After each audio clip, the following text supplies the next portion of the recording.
好啦，咁跟住咧，我哋會落到去我哋第四課嘅內容噶咯喎。好，第四課會係講啲咩咧？咁就係投資相連長期保單嘅一啲嘅內容，一啲嘅重點咯喎。咁呢一課嘅考試比重咧都高㗎，咁係32.5分，有26題題目咧係會喺呢度出嘅。咁但係咧呢一課書咧，相對於之前嘅兩課書咧，佢個攞分嘅容易程度咧係會高啲嘅喎，因為咧佢係相對咧係會一啲係簡單嘅內容，而只不過咧就係佢嗰個篇幅係長啲咧，咁所以考試比重係佔嗰個比重會高咗咯。好，咁但係正如啱所講啦，佢會簡單嘅內容啦，咁再加上啦呢一課書去到後邊嘅部分嘅時候咧，我哋就係去到一啲嘅資料性內容㗎啦。正如之前同大家提及過咧，就係話一啲資料性內容咧，咁就絕大部分都係冇得解釋嘅嘢嚟嘅，因為都係一啲嘅法規啊、一啲嘅守則入邊嘅嘢啦，咁所以就都會同大家去講嘅，咁但係就大家要明白未必係可以有得一個詳細嘅解釋，因為大家都知道啦，法規守則就係咁樣嘅一回事啦嘛，係咪？好，咁啊嗱，都事不宜遲啦，我哋繼續去啦。好，咁咧首先我哋睇睇啦，就係話原來咧我哋會係睇一啲人壽保險嘅一啲嘅發展嘅歷史先啊。咁首先大家要知道咧，就係話原來人壽保險咧已經有超過400年嘅歷史㗎咯喎。好啦，咁喺早期嘅時候，咁當然啦，我哋推出嘅人壽保險咧，都係一啲嘅簡單啲嘅，或者係一啲傳統啲嘅一啲嘅保險產品啦。邊啲係為之最簡單嘅產品咧？都係不離一啲嘅定期啦、term 啦，或者一啲嘅 whole life 啦，一啲嘅終身壽險，大家都好熟悉嘅一啲嘅人壽保險㗎啦。好，咁早期就係咁樣啦。咁跟住咯，我哋會見到㗎啦，去到1957年嘅時候咧，咁呢個年份你唔需要特別記㗎啦，因為咧考試就唔會問你呢個年份嘅。咁咧就投資相連保單，或者係當時咧係叫單位相連。咁之前大家都應該仲記得啦，單位相連係英國叫法嚟㗎嘛。咁亦都即係話咗俾我哋聽咧，就係話原來咧呢類嘅投資相連有關嘅保單咧係來自英國㗎。咁呢個重點我哋要記得啊，因為考試亦都會考到。好，咁啊嗱，就當佢喺英國推出嘅時候咧，咁就開頭嘅時候個發展當然唔係好快啦。咁繼而咧就去到70年代嘅中期啦，我哋會見到啦，原來咧喺一啲嘅萬用壽險啦，或者叫變額壽險咧就出現咗。OK， 好，咁一路發展啦，去到80年代嘅時候咧，咁就會出現咗一啲叫做變額萬用壽險啦，一路發展落去啊。咁至於呢度提到嘅萬用壽險啊、變額萬用壽險又係啲咩嚟嘅咧？後邊嗰兩章我哋會再一一咁樣去同大家去分享。好啦，正如啱所講過啦，就係話我哋早期嘅時候咧，喺呢個人壽保險嘅世界，咁就會係定期啊同埋終身呢類嘅人壽保險係會由嗰度開始啦。咁所以啦，我哋見到啦喺市場上咧累積得最多嘅人壽保單咧，暫時仲係定期同埋終身壽險。嗱，呢個考試亦都係一個重點嚟嘅，我哋都要記住咯。市場上較多嘅係呢兩類嘅保單。好啦，咁頭先亦都提過啦，去到近呢幾十年嘅時候咧，咁我哋就有一啲嘅投資相連保單出現咗啦。事實上佢發展得好快嘅。OK， 好，咁但係我哋要明白嘅發展得快係咪代表可以超越到定期同埋終身壽險嘅位置咧？暫時未得，因為佢哋始終嗰個歷史係悠久過投資相連保單啊，咁所以係始終都係投資相連保單咧個相對嗰個數量咧，個保單嘅數目咧係會較少啊。OK， 好，咁呢啲都係一啲嘅考試嘅重點啦，大家都要留意翻啦。好，咁再講翻咯，我哋呢度提到啦，70年代萬用壽險，80年代變額萬用壽險，究竟係咩一回事咧？先睇睇啦，早期推出嘅一啲叫萬用壽險咧，我哋見到啦，佢主要都係提翻係一啲咩咧？佢講緊佢哋嘅特點咧，就係靈活個保費啊，個死亡保險金可以選擇啊，咁同埋咧個行政費用咁就會係透明度好高，係令到我哋一般嘅客人咧係會知道嗰啲收費係點樣去計法，點樣去收取咁樣嘅。OK， 咁但係咧，你會見到啊喺萬用壽險呢度咧，佢冇提過任何嘅投資成分嘅，其實 OK， 咁即係話相對啦，喺當年出呢一個嘅時候咧，個投資嘅成分係有，不過唔高嘅。好啦，咁一路發展落去咯。之後我哋咪提過嘅，會出咗一種叫做變額壽險嘅。好啦，變額壽險我哋見到啦，嗱喺呢個年代所出嘅呢一類嘅產品咧，佢就係會提到啦，有投資成分喎，OK 好，投資成分，但係又調翻轉咯，佢又冇提過嗰啲頭先所提到嘅一啲嘅個保費係點樣去靈活啊之類咁樣，冇呢樣嘢㗎。好啦，咁結果就係去到頭先提過嘅喺80年代嘅後期啦，咁我哋就係將兩者結合啦，就變咗呢個叫做變額萬用壽險，亦都係我哋現時咧係用緊嘅一套嘅保單嘅一啲嘅形式啦，或者係模式啦。咁你見到啦，變額萬用壽險咪就係一直我哋提緊嘅，原來咧佢會有靈活嘅保費啦，靈活嘅死亡保險金啦，咁同埋咧會有投資嘅元素喺度嘅。OK， 咁呢個就係佢嘅特色啦。好，咁嗱，我哋喺之前嘅內容課文內容嗰度咧，我哋提過㗎，喺世界唔同嘅地方咧，投資相連保單嘅叫法都會有唔同喎。咁我哋好快咁再睇翻咯。原來喺美國咧就叫變額萬用啦，或者叫萬用變額啦，係咪？喺第一課書我哋提過㗎啦。英國嘅我哋叫做單位相連，我哋簡稱叫 UK 啊嘛，係咪？亦都提過香港就係叫做投資相連保單。但係嚟到呢個部分咧，我哋要記得一樣嘢啦。原來咧喺亞洲嘅叫法咧，同樣都係叫做投資相連保單。呢個考試亦都會考到嘅。咁但係你都好容易嘅啫，因為咧香港咪就係身處喺亞洲區嘅地方咯，咁所以係同一個叫法㗎咯噃。好啦，嗱明白咗，大概知道一啲嘅投資相連保單嘅起源啦，同埋佢哋嘅稱呼之後啦，咁跟住落去啦，我哋就會睇睇究竟啦喺一啲嘅投資相連保單佢計算個保費嘅元素咯喎。好，未睇呢一樣嘢之前咧，我哋先睇翻咧喺傳統人壽保險入邊啦，究竟一啲嘅保費嘅計算係個基準係在於咩咧？嗱，呢個喺卷3入邊學咗㗎啦。OK， 咁但係嚟到卷5又再學喎，咁所以正如啱所講咧，就係話喂呢一部分呢一課書入邊嘅內容咧係好容易係好顯淺嘅 ，OK 係內容多嘅啫。好啦，先睇睇啦，喺傳統嘅人壽保險嘅保費計算咧，都係不外乎3樣嘢啦，包括就係保險成本啦 ，OK 咁即係話我哋去計算嗰個賠償啊嗰個部分啦，跟住咯，我哋公司嘅營運、銷售支出撥備、利潤等等，咁即係話保險公司打開門口做生意嘅時候咧，佢哋都會有燈油火蠟嘅 ，OK 一啲伙計人工啊之類咁樣啦。咁當然啦，佢亦都要顧及啦，佢哋嘅利潤翻嚟係會點樣啦。咁所以啦，呢啲利息、投資盈利咧，都係會計算人壽保險嘅保費。亦都要記住咯，就係無論我哋考邊一張試卷都好啦，5張試卷都係噶啦。我哋一見到利息嘅時候咧，都要提翻自己，佢並不是代表緊我哋擺錢喺銀行收嗰啲利息喎，全部係講緊咧係喺保險公司佢哋去投資賺翻嚟嘅錢，我哋叫做利息嘅。OK， 好啦，傳統嘅人壽保險嗰個保費計算大致就係咁樣啦。咁3點都要記住啦，嚟多一次啦。保險嘅成本啦，一啲嘅營運開支啦，同埋利息等等，呢啲都係考試會考到嘅嘢啦。好，咁至於投資相連保單又有啲咩特別咧？佢哋咁呢度我哋會講咯喎，都係嗰句啦，就係其實之前咧大家都已經接觸緊啦，又或者係我哋日常生活我哋都會明白係咩一回事，所以又係啦，即係好容易攞分嘅一個地方。咁偏偏佢就每一份卷咧，佢都會提到投資相連保單嘅特點嘅喎。咁即係話遇到呢啲題目嘅時候咧，唔需要懷疑㗎啦，係擺到明送分題嚟㗎啦。我睇睇咯，好啦，包括係啲咩咧？投資相連保單，咁佢因為係講緊我哋俾保費俾保險公司之後，保險公司係會幫我哋攞錢去投資啊嘛。呢個就係同傳統人壽保險一個最大嘅分別啊嘛。好啦，幫我哋攞錢去投資嘅時候，咁自不然啦，當中牽涉到好多嘅費用啊、收費等等啦，都係我呢個保單持有人自己去承擔翻咯。係咪好 common sense 嘅一個諗法啫？好啦，咁所以啦，一啲成本開支啊，一啲嘅投資嘅賺蝕啊，全部都係屬於我呢個投保人咧去自己去得到嘅嘢嚟嘅。OK， 好，咁而呢類嘅保單嘅當然啦，有投資啊嘛，投資喺邊度啊？投資喺基金嗰度咯。咁所以啦，一啲嘅基金嘅價值咧，個價格咧係絕對影響到我哋張保單嘅價值嘅。好，咁呢啲基金投資喺邊啲地方咧？我哋會見到啦，可以係貨幣、債券、股票，咩意思啊？即係話其實係乜都得㗎，只要保險公司係提供呢啲基金嘅時候咧，哪怕可能你係環保基金啊，甚至乎近年好中意嗰啲水基金啊、派息基金等等咧，全部都可以擺落去㗎。咁總之係證監會批核，俾呢間保險公司去有呢啲基金可以放到落去呢啲保單嗰度咧，咁就可以有得選擇㗎啦。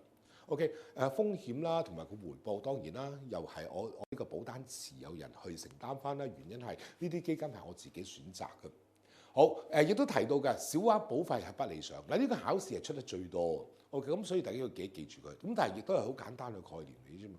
小額保費梗係唔理想啦，因為一份保單又要有保險嘅成分、保障嘅成分，亦都有投資喎。咁自不然啦，嗰個保費通常都係會相對會高啦。OK，咁所以係啦，咁啊，所以小額保費係不理想啦。同埋啦，呢類嘅保單咧，好着重一樣嘢係透明度高。OK， 原因係乜嘢啊？喂，頭先講好多嘅一啲保單入邊嘅收費啊，我呢張保單入邊嘅價值啊，我投資喺邊度啊，俾咗幾多個保費啊，而家個戶口價值係幾多等等等等。其實全部因為係我呢張保單係屬於我呢個保單持有人嘅，所以保險公司有個責任就係要透明度高。佢會將我頭先所講嘅提到嘅一啲嘅內容咧，係詳細列明出嚟㗎。咁後邊我哋都會再講多少少啊呢個 OK。好，咁呢度都係正如啱啱所講啦，就話每一次考試嗰份卷都會提到。即係都會問及呢啲相關嘅內容㗎，但係好簡單，好容易啊。OK， 好，需唔需要特別記？唔需要特別記嘅，你聽完之後你已經有個印象，已經夠考試㗎啦。記得一樣嘢，考呢啲試要記嘅嘢好多好多。OK，咁就千祈唔好將一啲嘅 memory 咧就浪費喺一啲咧聽完之後就已經明白嘅嘢，咁啊冇意思嘅。反為去到一啲嘅地方，真係要死記啊、死記爛背啊，阿 Ray 會特別會提翻大家㗎，咁所以可以放心咯。OK。好，咁跟住咯喎，一啲嘅收費啦，喺傳統嘅人壽保險入邊咧 ，OK，咁又係啦，講翻我哋俾保費俾保險公司，保險公司咧就會攞我哋俾咗個保費咧，攞去做投資啊，係咪 ？OK， 保險公司嘅責任是什麼啊？最簡單最基本嘅概念就係佢只係需要負責一個死亡賠償嘅啫嘛，係咪 ？OK， 即係話我買咗呢份保險之後，保險公司就會承諾翻，當我如果係出事嘅時候咧，佢就會以一個金錢嘅形式去賠償翻出嚟，係俾我嘅受益人，就係咁簡單。所以啦，當中牽涉到投資喺邊度啊，牽涉到有啲咩嘅費用、使費呢啲咧，全部唔關我事，全部保險公司承擔嘅。OK，咁所以啦，你會見到啦，全部一啲嘅分銷、管理、保險、市場推廣等等呢啲嘅費用咧，全部都係保險公司承擔，唔需要同我交代。相反，頭先提過啦，投資相連保單就唔同啦嘛，我俾咗保費俾保險公司之後，保險公司係代我攞去做投資喎，所以啦，當中牽涉到啲咩費用，佢會同我收翻嘅，所以麻煩係逐一係好似呢度所講啦，係分開説明究竟每一個部分收幾多費用。每一個部分點樣收法，係全部要清清楚楚話俾我哋聽，包括呢啲市場推廣啊、管理啊、保險啊、分銷等等嘅費用咧，都要分開咁樣去列明俾我嘅。OK， 好，考試考唔考，亦都係啦，呢啲會考，但係亦都係啦，相當於係一啲簡單嘅一啲嘅概念咯。OK。好，咁跟住咯，一啲嘅其他收費咯，我哋見到啦話，其實唔單止啲收費㗎，陸陸續續喺後邊咧都會有好多唔同嘅收費、唔同嘅費用，我哋要理解、要明白嘅。OK， 包括啦，首先我哋會見到啦，保險成本啦、死亡保險費用嗱，無論傳統嘅人壽保險又好，投資相連保單都好，一直都係你講㗎嘛，會有人壽保險保障嘅成分㗎嘛，係咪 ？OK， 咁所以呢啲嘅保險成本或者死亡保險費用咧，都係會問到嘅。OK， 好，一般係點樣問法啊？咪問你咯，呢啲保險成本究竟我哋支付啲乜嘢咧？好簡單咯，支付一啲嘅死亡咯。如果你買嗰個係叫年金嘅話咧，咁就支付個年金咯，同埋其他嘅保險利益，好簡單嘅呢一回事。好，跟住咯，另外一啲嘅收費叫做保單費用。嗱，保單費用有幾個名嘅，包括係叫做首次費用、保費費用同埋供款費用，佢哋都係同一個意思。咁啊，考試咧就有時會用保單費用，有時用首次費用等等。OK，咁唔知㗎，咁所以呢度咧，大家就真係要記一記啦。啊，原來咧4個名係相通嘅，邊4個名啊？明白咗，你亦都可以解答到跟住落嚟考試會常見嘅一啲嘅問法咯。OK， 好啦，呢度睇到啦，嗱，以呢個為例啊，第二個名啊，首次費用啊，首次費用即係話，哇，一張保單開始嘅時候會收一啲嘅費用。大家知唔知道咧？原來一份人壽保單、人壽保險，無論係邊一類嘅保險都好啦，其實一張保單開始嘅時候咧，牽涉到嘅費用係好多嘅。係啊，嗱，舉個例啊，譬如話我哋人壽保險嘅批核啦，一個 underwriting 咧幾時做啊？開始嘅時候要做，所以會有啲費用啦。印保單啦，係咪？OK， 印保單要費用嘅，亦都係開始嘅時候用。又或者你諗諗啊，你邊一年嘅 commission 最高？一定係 FIC 係咪 ？OK， 咁所以啦，一張保單開始嘅時候，咪牽涉到好多個費用咯。OK， 好，咁都係啦，都係一句啦，明白咗嘅時候係好容易解答到啦。OK， 呢啲嘅保單費用、首次費用、保費費用同埋供款費用，我嚟支付啲咩啊？睇睇咯，銷售啦、市場推廣啦、保險解密嘅成本等等，都係頭先所提及嘅一啲嘅內容嚟嘅啫。好，跟住最後下低最後一個咯，行政費用或者叫維持費用，同樣地啦，兩個名相通嘅。OK， 好，記得行政費用相等於維持費用啊。OK， 考試通常都係問個維持費用呢個名多啲。OK， 行政費用嗰個名少出㗎，原因係乜嘢咧？就咁睇維持費用咧，可能你唔明，即係冇咁容易明白係咩一回事。OK， 但係你明白知道佢係叫做行政費用嘅時候咧，咁我哋睇睇啦，支付咩咪就係行政開支咯。就係咁簡單一回事嘅咋。OK， 咁所以又係啦，好容易攞分喺呢啲地方啊，唔好浪費咗佢。好嗱，正如啱啱所講，呢類嘅保單咧，投資相連保單咧，有好多唔同嘅收費、唔同嘅費用噶嘛。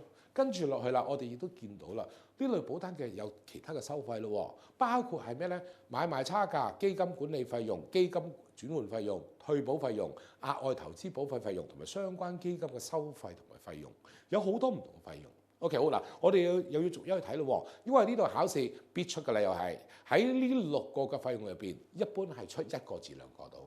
OK， 好，咁但係又有嗰樣嘢啦，係好簡單、好容易明嘅啫，一講你就知係咩嚟㗎啦。好，第一個買賣差價。OK， 基金有買賣差價，又或者平時我哋去金鋪買金啊之類咧，大家都會見到㗎嘛，有個買賣差價、買入價、賣出價。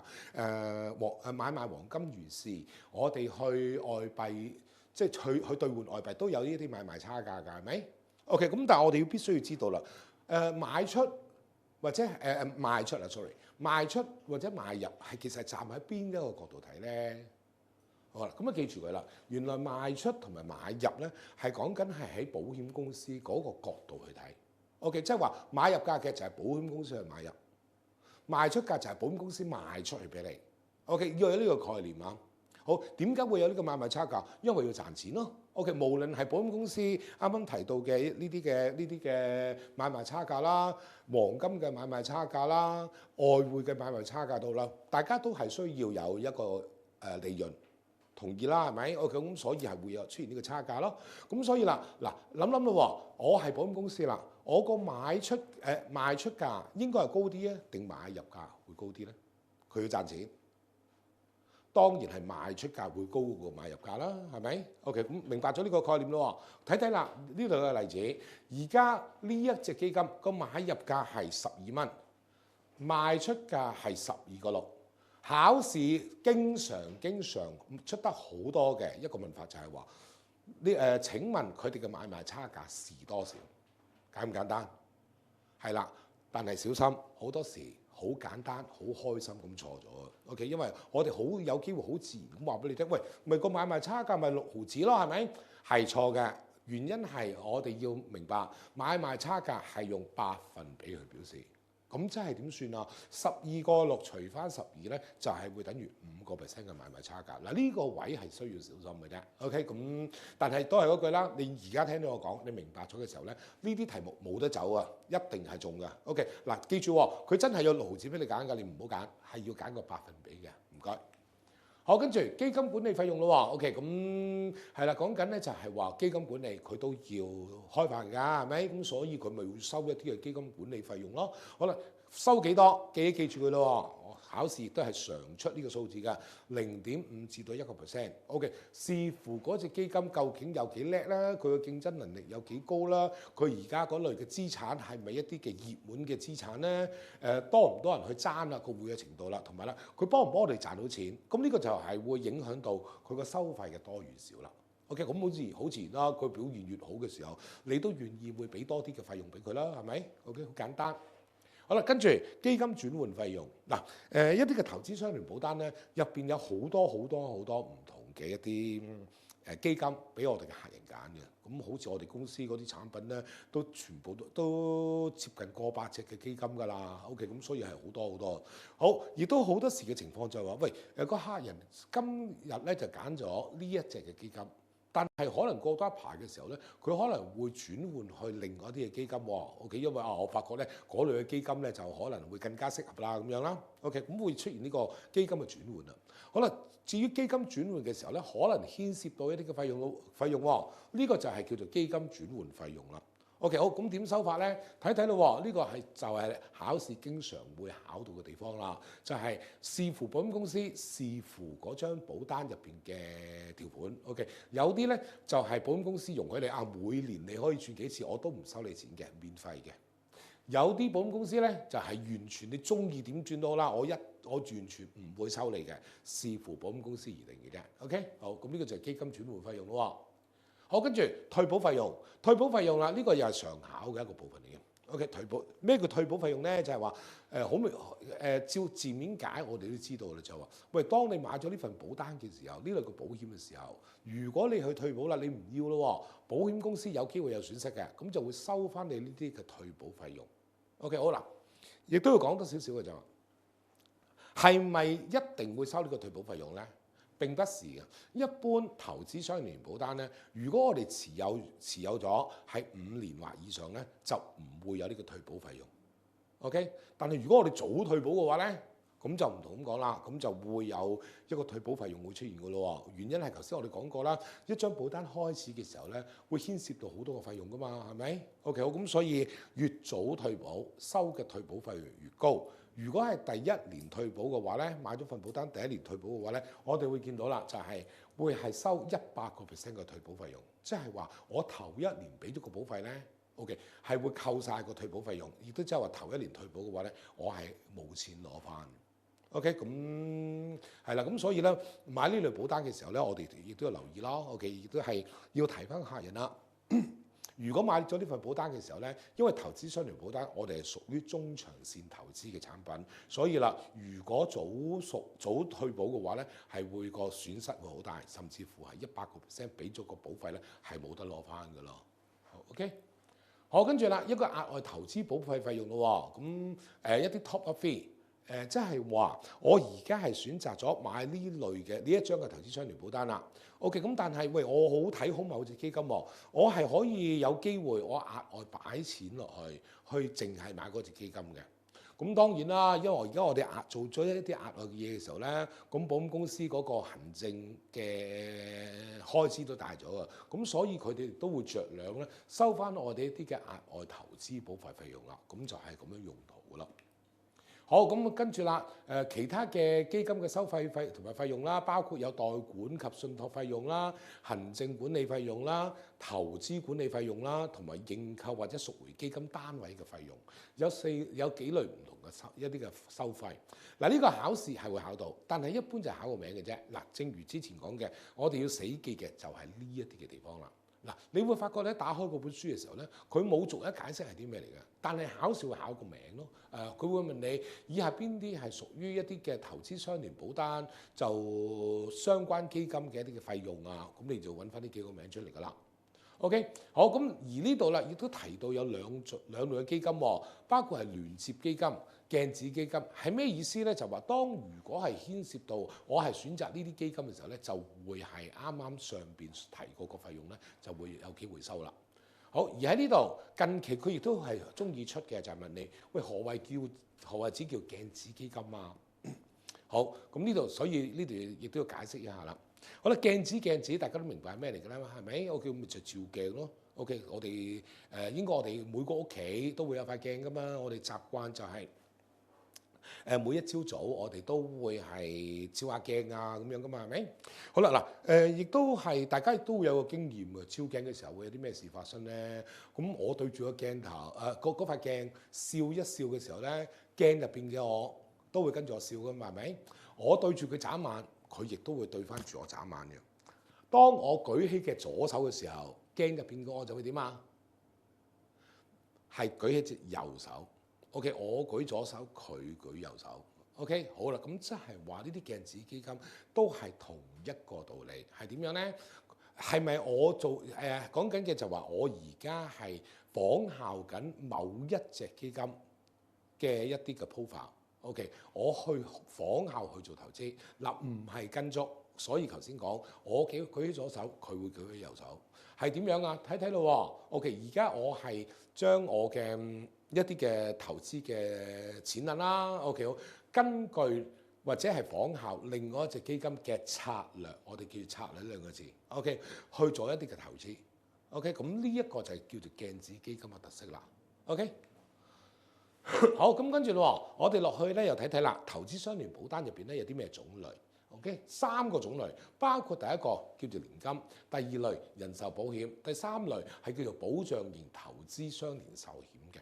好，咁嗱，投資相連年金係有嘅市場上，但係相對係少啊。咁我哋形容係咩咧？並不普及咯。考試都會問到㗎，投資相連年金有啲咩特別之處啊？記住並不普及咧，呢4個字已經可以幫你答到題目㗎啦。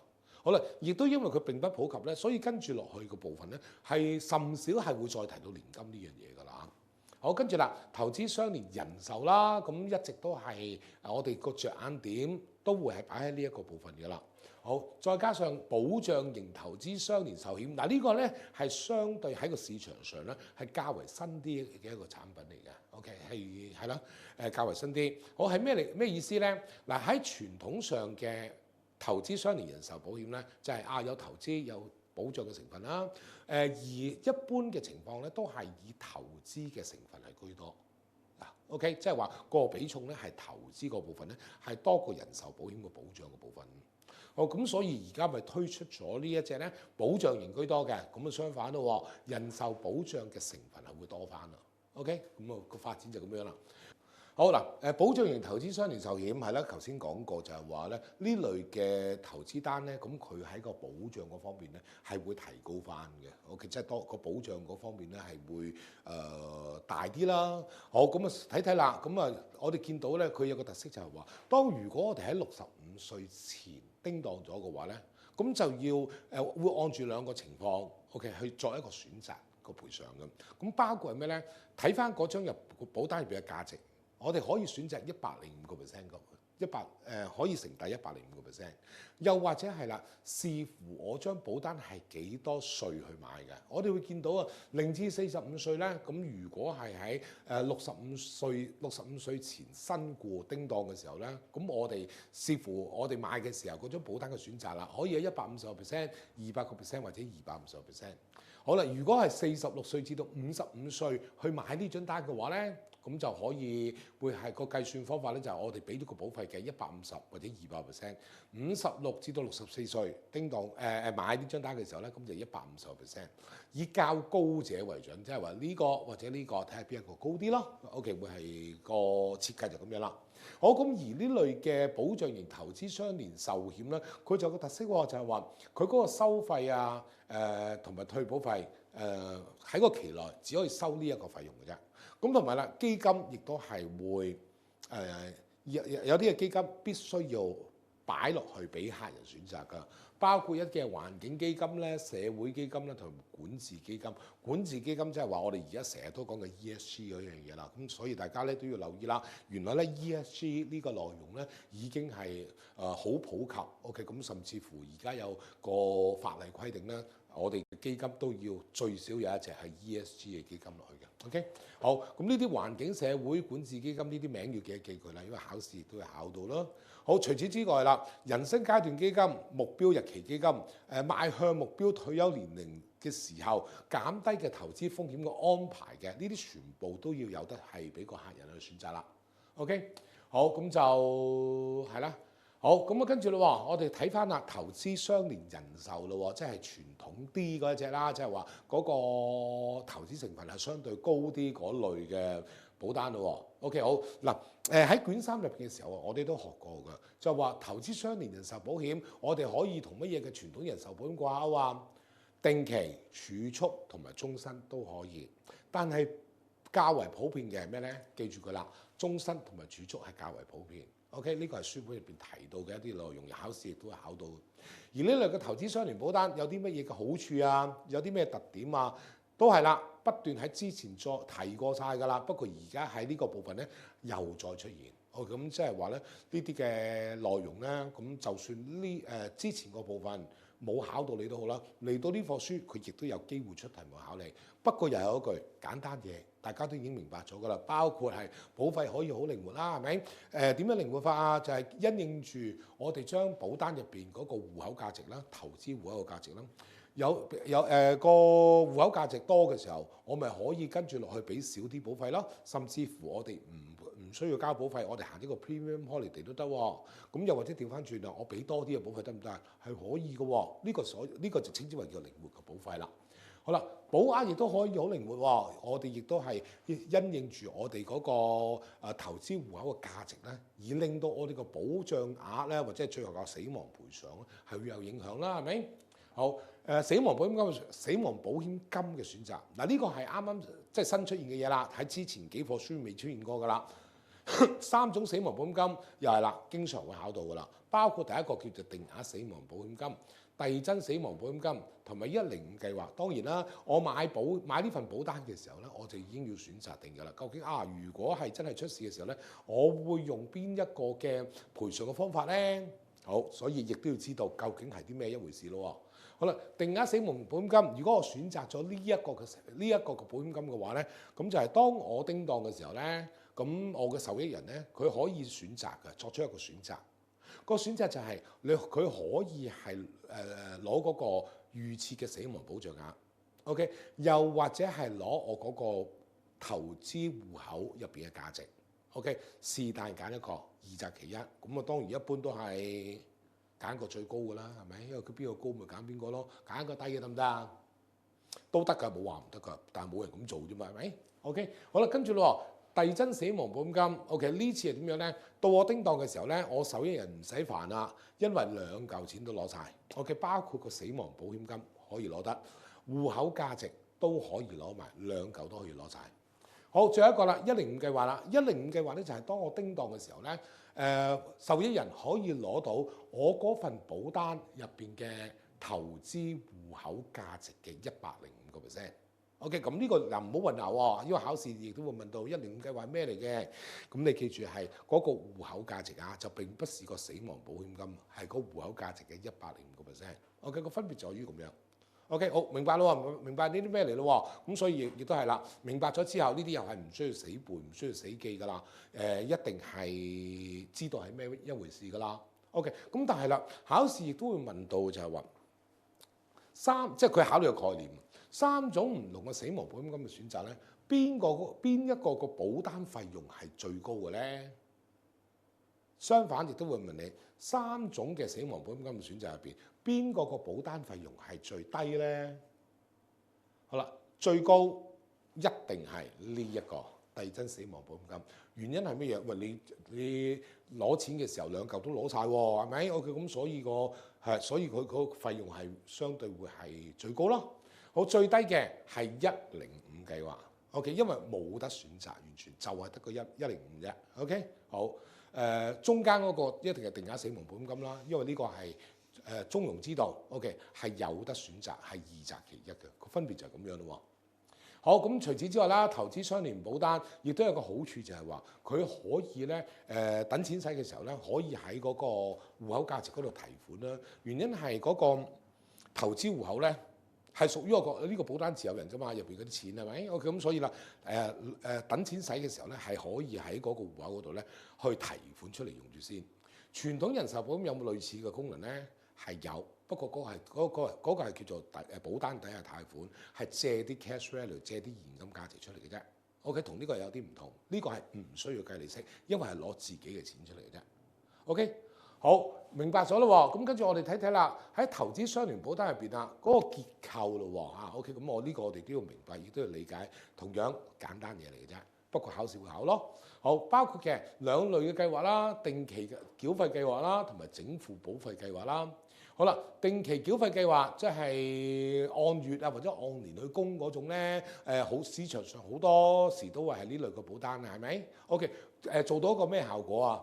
可以好靈活嘅投資咯，可以去分散投資咯。我可即係咩意思咧？就係話啊，我可以部分錢我買呢類嘅保單，投資喺呢類嘅保單。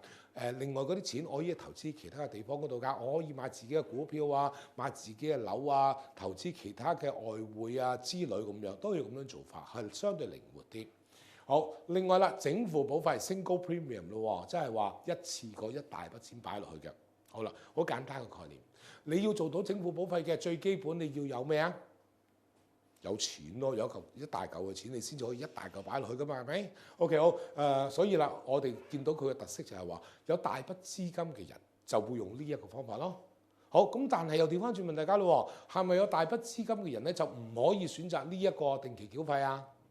絕對唔係 ，OK， 都可以選擇定期繳費嘅 ，OK， 咁只不過最基本你要有錢先至可以係選擇呢個整付保費咯。好 ，OK 啊，可以啊。好，咁跟住咯，我哋睇睇個整付保費嘅收保費嘅方法啦。OK， 收費用，唔好意思啊。係啦，咁一直喺度講，喂，呢類個保單會有好多個唔同嘅費用會收噶嘛。咁點樣收法啊？你整付保費，想像一下，我一次過一大嚿錢擺低咗俾保險公司咯。OK，咁可能我頭先講中長線投資嘅5年、10年，我都唔需要再俾保費㗎啦嘛，因為第一次已經俾晒㗎啦嘛，係咪？好啦，咁跟住咯，每年有啲嘅收費，有啲嘅費用會收，咁點收法咧？嗱，保險公司絕對唔會話我出張單俾個客人，喂，客人先生，今年咧你會有幾多個費用，你係需要繳付嘅，麻煩你去交啦咁樣，唔會咁樣噶嘛。咁自不然就喺一張保單入邊咧，一個嗰個基金嘅部分咧，就係去攞錢去交個費用啦。個做法係點樣咧？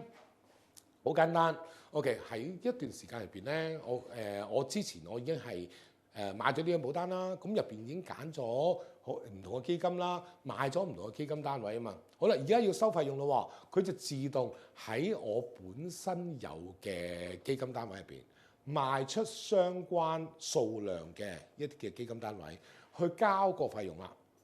OK， 咁當然啦，有機會有剩嘅，咁就擺翻落去嗰個戶口嗰度啦，去繼續去做投資咯，就係咁樣啦。好，咁調翻轉咯喎，如果我第一呢張保單，我係啱啱第一次去買嘅，咁點咧？咁就唔會咁傻咧，走去即係買咗基金先至去俾費用啦。咁一般嘅做法就係點樣咧？俾咗保費之後，有費用要收啊嘛，收咗先啦，唔該。收完之後剩翻嘅錢咧，就落去買單位、買基金單位。OK， 好，咁兩個方法考試都會考㗎，咁記住咧，一個咧就係賣出個相應數量嘅單位數目去俾費用，跟住剩翻落嚟嘅錢繼續去做投資。第二個方法就係扣咗費用先，跟住再去買基金單位咯。OK， 就咁簡單嘅一回事㗎咯喎。好，睇睇啦。又計數咯喎！一份與投資有關嘅人壽保險計劃，其整付保費係將會全數用作購買基金單位，而基金單位嘅價格會按照住資產淨值 NAV 去釐定。假設整付保費係10萬蚊，而基金單位嘅 NAV 係18蚊，基金單位嘅買賣差價係4%。請問購買多少基金單位 ？OK， 好，睇落去明唔明問緊咩嘢？同樣地。簡單到不得了，就而家就係講緊，喂，我而家有10萬蚊喎 ，OK， 好，10萬蚊我要買基金單位啦，好，請問10萬蚊可以買到幾多嘢咧？得唔得？嗱，其實就咁簡單一回事啫喎，咁有冇資料俾到我哋啊？有，佢話俾我哋聽，而家基金單位係18蚊，好啦，18蚊嘅我哋要留意嘅就係一個叫 NAV 就 Net Asset Value，OK， 係講緊保險公司嘅買入價。OK， 買價好，而家我要買基金喎，我係用個賣出價啦，得唔得先？好啦，有晒資料俾你㗎啦，已經買入價係18蚊，買賣差價係4%。問你10萬蚊可以買到幾多？係咪好簡單一回事？就係咁簡單。睇睇啦 OK， 買入價18蚊 ，OK， 買賣差價4%啊嘛，就係1加4%。18乘以1加4%。點解會1加？同樣地又係嗰樣嘢啦。我哋考計數咧，或者我哋計數嘅時候咧，一定要有個1喺度先計到㗎。1係自己，如果冇呢個1喺度咧，係計唔到個數嘅。OK， 即係18乘1.04。咁即係話啦，等於每個基金每個單位嘅每個單位嘅價值咧，就係18個7毫2啦。OK， 即係我用18個7毫2呢個價錢咧，同保險公司去買咯。OK， 咁啊嗱計到嚟呢步嘅時候，好簡單啦。10萬蚊除翻18個7毫2，就等於我可以買到5341個8毫8，5341.88個單位啦。O 唔 OK？ 簡唔簡單？容唔容易？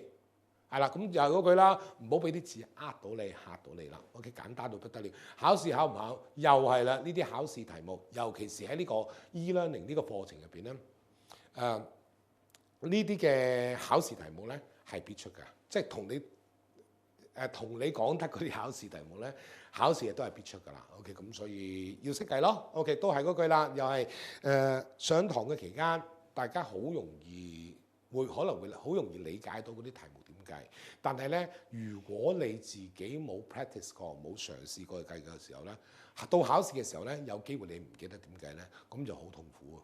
所以記得啦，落咗堂之後都要自己去計一計嗰啲數。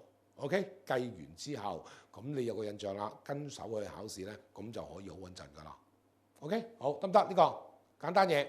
好嗱，我哋啱啱提過咧，就投資相連保單咧有唔同嘅死亡保險金嘅選擇啦。咁啱啱喺之前都講過啦，3種唔同嘅死亡保險金就係遞增死亡保險金啦、定額死亡保險金啦，同埋105計劃，3種唔同嘅計劃喎。好，咁就入邊。我哋喺呢個部分，我哋要認識埋佢哋嘅英文啦，因為英文同埋簡寫咧，考試都係會出到嘅。OK， 咁我哋見到遞增死亡保險金咧，就係 Increasing Death Benefit，OK 係 IDB 簡稱。定額死亡保險金英文係叫做 Level Death Benefit，OK 簡稱係 LDB。中文英文簡寫大家都要記，因為考試都係會考到呢啲嘅內容喎。好，咁跟住咯，就我哋會睇到啦。原來咧係根據監管機構嘅要求咧，原來一啲嘅投資相連保單咧，我哋係會有一份叫做銷售說明書。銷售說明書我哋喺後邊嘅部分我哋會再講嘅。但係喺呢個部分咧，我哋會先睇睇啦。原來銷售說明書入邊咧係會有個要求，就係如果我哋係提供一啲嘅預期回報嘅一啲嘅資訊俾個客人嘅時候咧，我哋會用一個無保費回報呢個方法去計算嘅。咁點樣計算咧？嗱，我先係同大家去了解嗰個運作係點樣嘅先啊。好嗱，首先啦，假設啦，而家有個客人佢係擺低咗5萬蚊嘅整付保費俾保險公司啦。好啦，咁當中啦，係咪5萬蚊係會全部攞晒去做投資咧？唔係噶嘛，頭先我哋講過，因為呢類嘅保單咧會有保障嘅成分，亦都有其他嘅費用會收噶嘛，係咪？咁所以啦，實際上如果係5萬蚊嘅保費嘅話咧，有機會只係得3萬蚊攞嚟做投資嘅啫。係啦，咁仲有嗰2萬蚊，攞嚟做咩㗎？OK， 就係愛嚟做俾其他嘅費用啊，或者係做保障啊等等。其實個運作或者個結構係咁樣嘅，係咪 ？OK， 好嗱，我想問大家，亦都係一個簡單嘅問題啦。我作為一個客人，5萬蚊跟住俾咗5萬蚊保費之後，當中呢一嚿錢點樣分配嘅，我會唔會知道？我會知道，原因係頭先我哋講，我呢類保單係透明度好高噶嘛，啲錢去到邊度，我係完全清楚噶嘛，係咪 ？OK， 咁我哋亦都知道個分配係咁樣。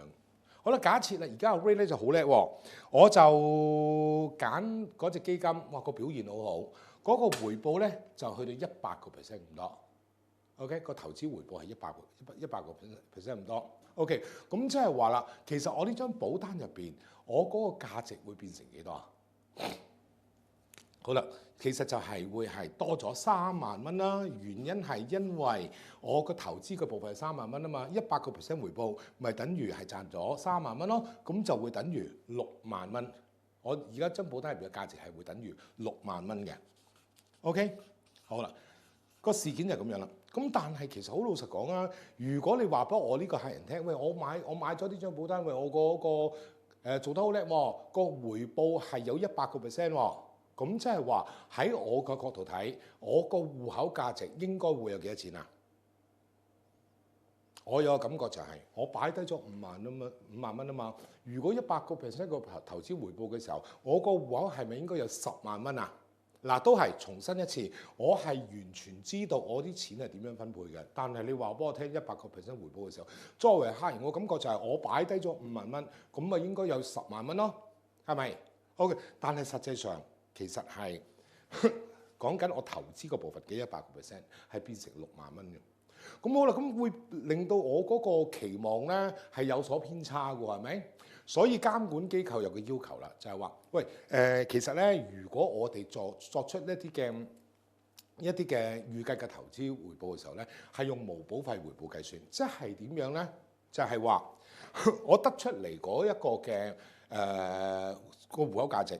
OK， 最終個戶口入邊嘅價值，我係隨以我本身嗰個我投入咗嘅資金去計出嚟，呢個就係叫做無保費回報率啦。OK， 好嗱，亦都係用翻呢個例子啦。原本哇，其實際上咧，我嗰個回報係100%，但係如果我係單純用咗嗰個俾咗個保費去計算個回報嘅話咧，我呢次嘅投資回報係只係得20%嘅啫。係咪相差好遠？係咪相差好遠？但係呢一個就唔會有個錯誤嘅一個我哋叫做期望俾到個客人嘅。OK， 咁就會用呢個方法去計。OK， 得唔得？無保費回報嚟多一次，就係講緊我嗰個戶口價值，隨意我俾咗嗰個保費。OK， 計算出嚟嗰個回報，呢個就叫無保費回報啦。個概念上就係咁樣啦。O 唔 OK 先？可以咯喎，嗱，可以的話咧，我哋睇翻啦，究竟考試嘅時候嗰個考試題目係點樣出發咯？OK，個題目咧就係話一個保單持有人睇一份為期12年嘅投資相聯保單，整付咗57,000蚊，佢分配咗2,413.26個單位，扣除費用之後，最初嘅單位買入價係13.4，佢預期單位價格會按年增長7.8%，計算呢段保險期嘅無保費每年嘅回報率係幾多咧？係咁樣，係會計呢一條數喎。好，複唔複雜咧？一啲都唔複雜，只不過係個 step 會多啲嘅啫。OK， 咁講俗啲嘅係煩啲咯。不過考試有必定會出喎，咁所以就要知道點計咯。好嗱，頭先當大家明白咗頭先所講嘅內容之後咧，咁我哋將呢一啲個數字套翻落去，睇下會有啲咩事發生咯。好啦嗱，頭先我哋提到嘅，我呢個例子係5萬蚊啊嘛，係咪？好啦。啱啱我哋係喺個題目嗰度見到啦。OK， 好，呢個客人係整付咗57,000蚊，其實咪就係呢個位置啦，係咪 ？OK， 好，咁跟住咯，我哋見到嘅就係話佢係分配咗2,413.26個單位。OK， 佢個買入價係13.4。OK， 而有個預期增長係7.8%。嗱，其實我哋都可以套用翻落去嘅喎。其實咪就係2,413.26個單位乘翻13.4，咪即係投資呢個部分咯。OK， 好，2,413.26，即係呢度啦。2,413.26乘以13.4，呢個買入價係佢自己嘅買入價。OK， 13.4。咪就係等於呢一條數啦，係咪 ？OK， 好啦，咁跟住咯喎，而家佢個每年增長率係7.8%，係投資咗幾耐啊 ？OK， 就係12年嘅。OK， 7.8%，即係話呢一條數啦。OK， 好，就係將呢一條數乘以每年嘅7.8%。再乘12年啫嘛，其實就係咁簡單嘅一回事喎。OK， 好嗱，明白咗呢個道理嘅，你知道點樣套落去嘅時候咧，跟住我哋睇睇個算式係點樣出嚟咯。睇睇啦。OK，嗱，第一個步驟，我哋要計翻啦，究竟呢一個基金單位12年之後嗰個價格係幾多啦？係咪？嗱，好簡單啦，而家係13.4。OK， 咁我哋因為佢話咗俾我哋聽啊嘛，7.8每年嘅增長係7.8%啊嘛。咁我哋就只係需要13.4呢一個數目。OK， 再係利用 7.8% 係平方12次。OK， 因為12年啊嘛，再加上一個複式回報啊嘛，咁所以我哋見到啦。OK， 13個4呢個單位 ，OK 係乘以1加 7.8%， 即係 1.078 啦，係平方12次。OK， 咁就啱啱所講㗎啦，就話12年即係呢個計數個概念就係話，現在係13個4，而因應住 7.8% 嘅回報係乘12年。OK， 咁我哋就會得出33蚊呢一個嘅未來值啦。OK， 將來呢一個價，呢一隻基金個每一個單位嘅基金嘅價格咧就係33蚊啦。其實就咁樣嘅啫。好啦，咁我哋攞翻個計數機出嚟咯。都係啦，其實係我哋需要認識嘅就係話，究竟個計數機係點樣撳法嘅啫，係咪 ？OK， 咁我攞翻個計數機出嚟，同樣地我哋都係打橫翻佢啦，去翻個 scientific calculator 啦。記唔記得 XY 嗰粒掣啊 ？OK，XY 係啦，XY 呢粒掣啊。OK， 好啦，咁好簡單啦，就係首先我哋撳1加 0.078。OK， 即係1.078啦。OK， 跟住撳 XY 嗰粒掣，再撳12，平方咗12次咯。咁就等於大概係2.46277，好長嘅一個數字。OK， 跟住我哋將佢再乘翻13.4，大家跟住一齊做就 OK 㗎啦，好容易嘅啫呢個。好啦。咁就你會得出啦，就係33.0012咁，我哋攞翻個整數咧，33蚊。OK， 咁嚟多次，33蚊就係而家13.4呢一個價格嘅12年之後嘅未來值，就係33蚊咯。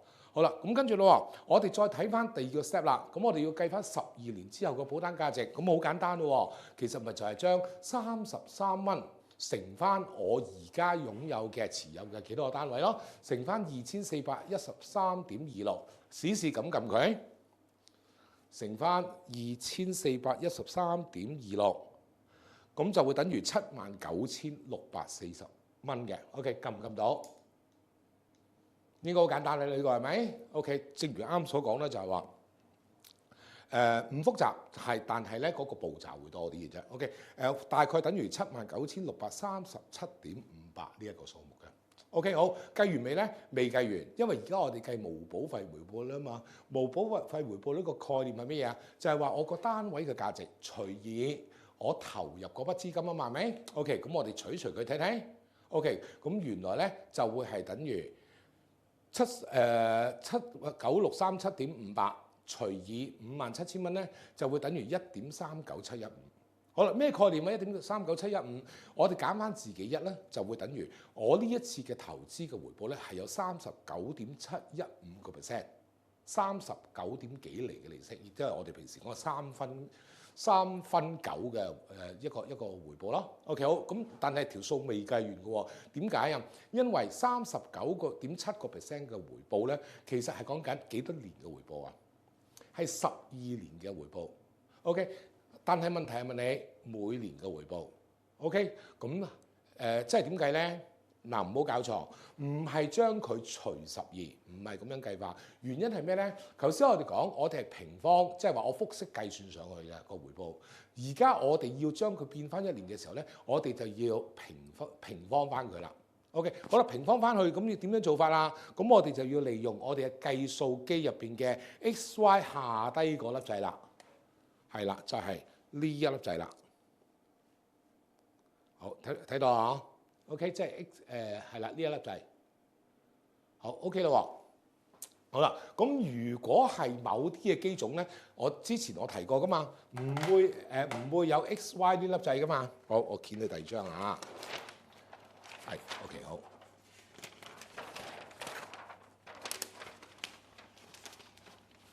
不如我寫過啦。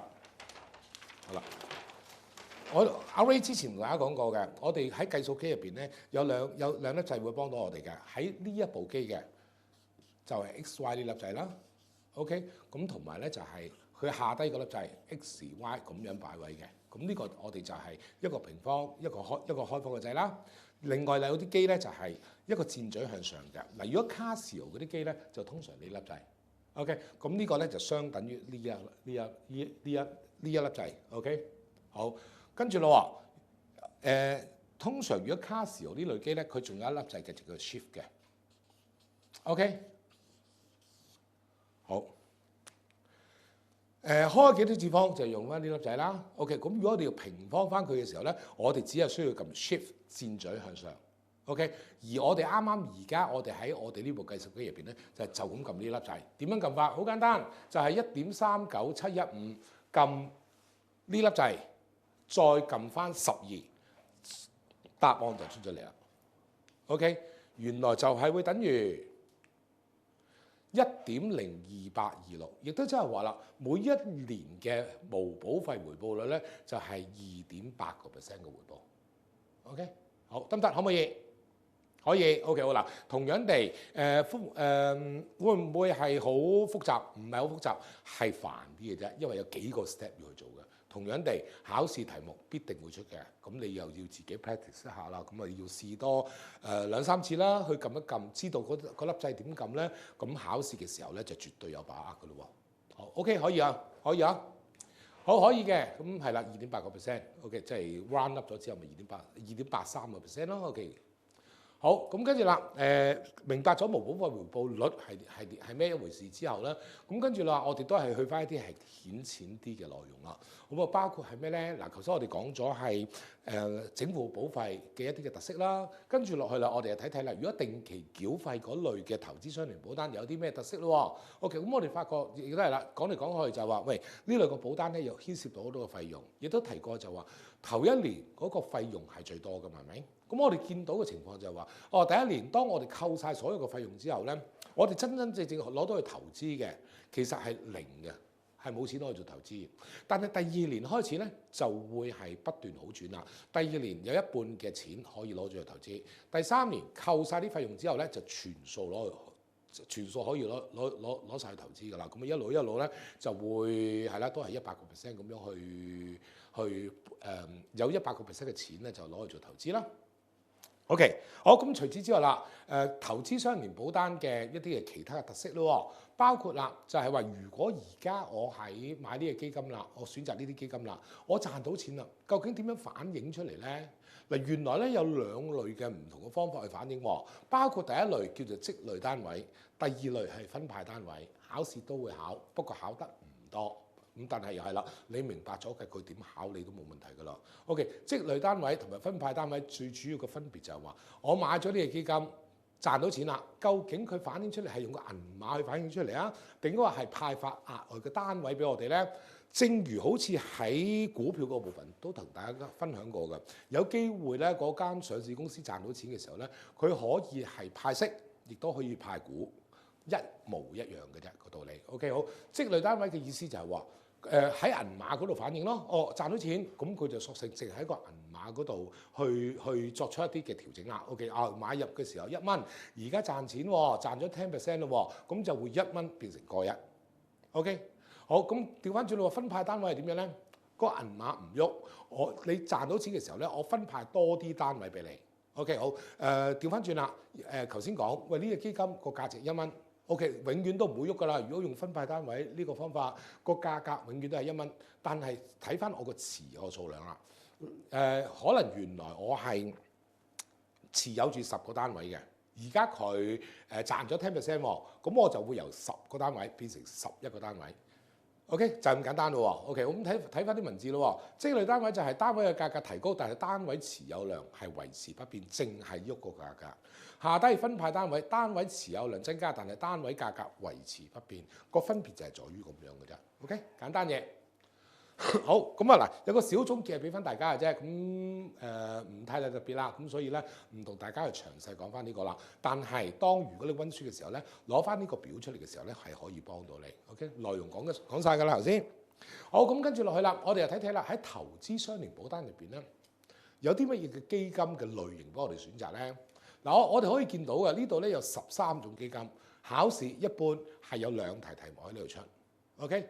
不過亦都係好簡單，因為你見到我呢啲基金嘅名一睇就已經知道投資喺邊個地方嗰度㗎啦，係咪？股票基金投資喺邊啦？股票咯。債券基金投資喺邊度啊？債券咯。咁所以好簡單嘅咋，尤其是你已經經歷咗第3課書，你明白咗啲投資資產係啲咩嚟嘅時候咧，呢度簡單到不得了。OK 好嗱，首先嘅我哋要了解嘅一啲嘅新嘢啦。OK 之前未出現過啦，原來一啲嘅基金咧，我哋可以分為存款基金同埋單位化基金兩類嘅。OK 好，兩者分別喺邊度咧？就係喺後邊我哋會再講。但係我哋要知道嘅話咧，就係話原來13種基金入邊咧，基本上全部基本啊，大部分啦，唔好去全部啦，大部分都係屬於單位化基金。OK， 得一隻係叫做存款基金嘅啫。OK， 好，其他嘅全部都係單位化基金啦。好，咁我哋先睇睇唯一嗰一隻存款基金先啦。好，呢種存款基金咧，原來就係講緊係買嘅時候咧，買賣嘅時候咧，我哋講緊買幾多錢呢個基金，就並不是買幾多個單位。一般我哋講買基金嘅買幾多個單位㗎嘛，單位化基金就係講緊買幾多個單位。存款基金我講緊係買幾多錢嘅，好似呢度個例子咁樣嘅，就係話，喂呢個基金咧，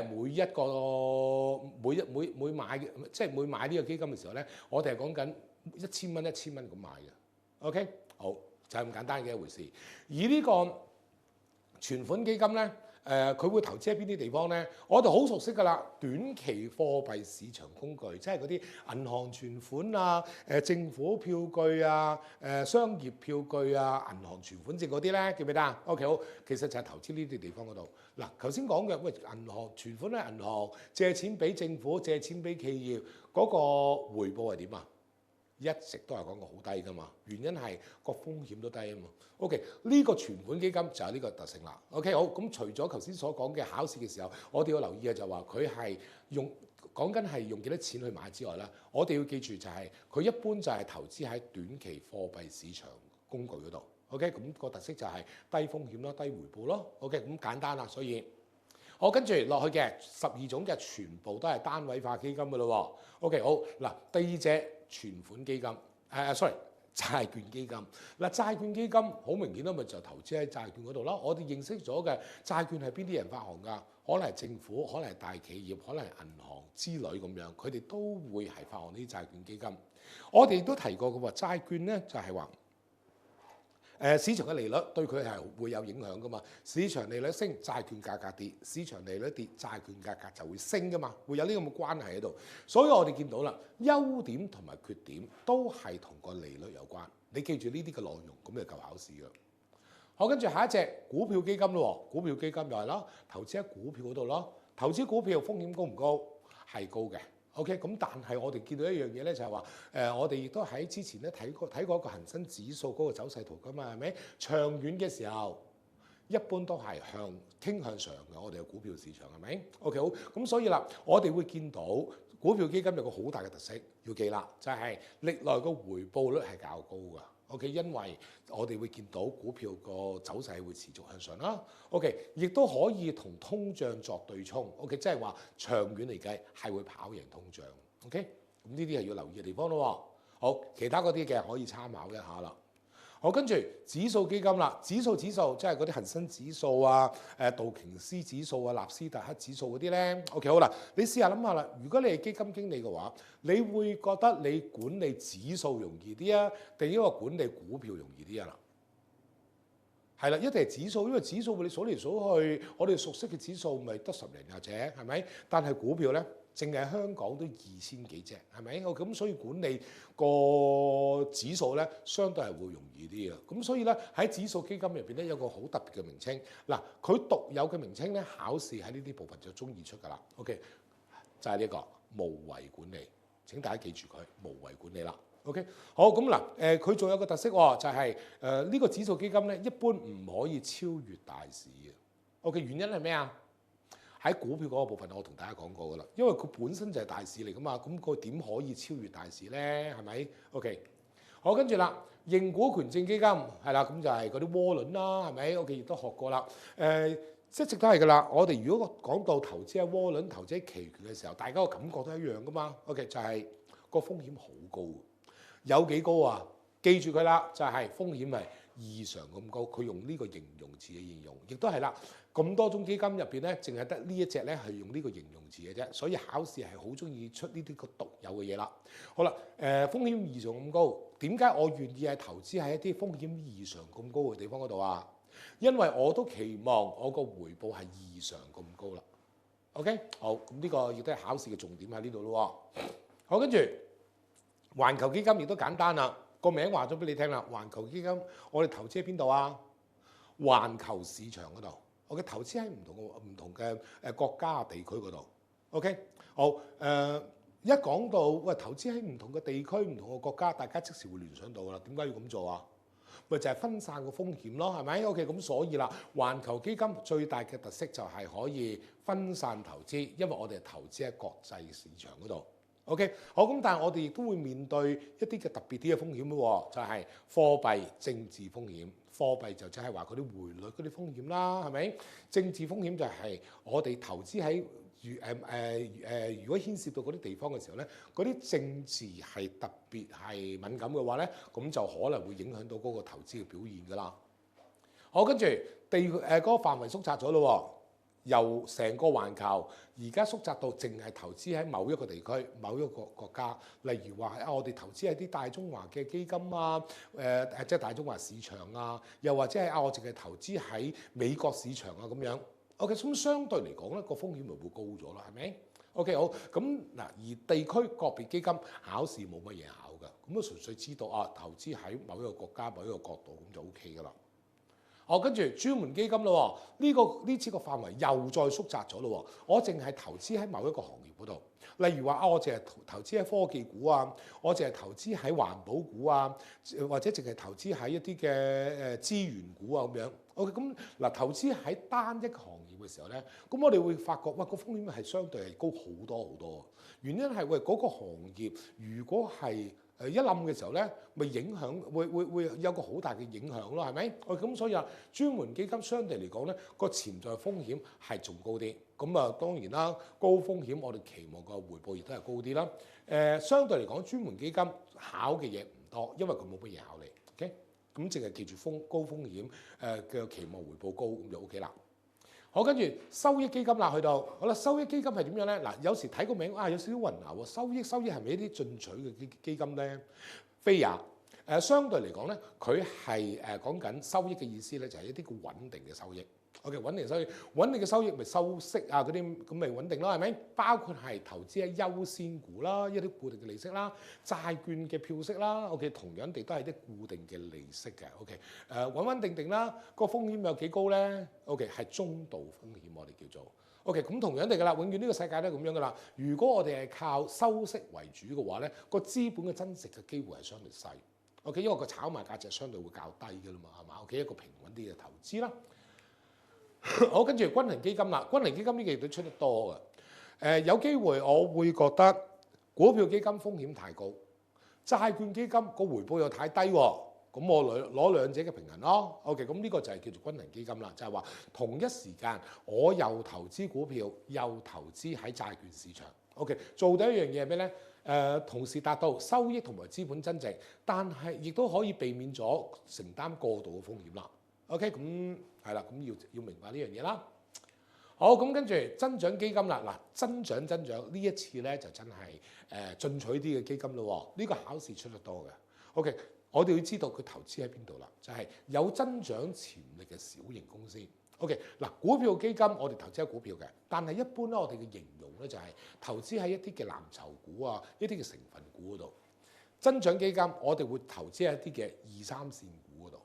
大家都知道㗎啦，二三線股相對嚟講咧，嗰個風險會高啲啦。OK， 咁係啦，咁啊再加上咧，我哋投資二三線股嗰度咧，一般我哋都唔係靠賺佢啲利息啦，因為利息一般都唔會太高嘅呢類嘅股份啦，一般啫嚇。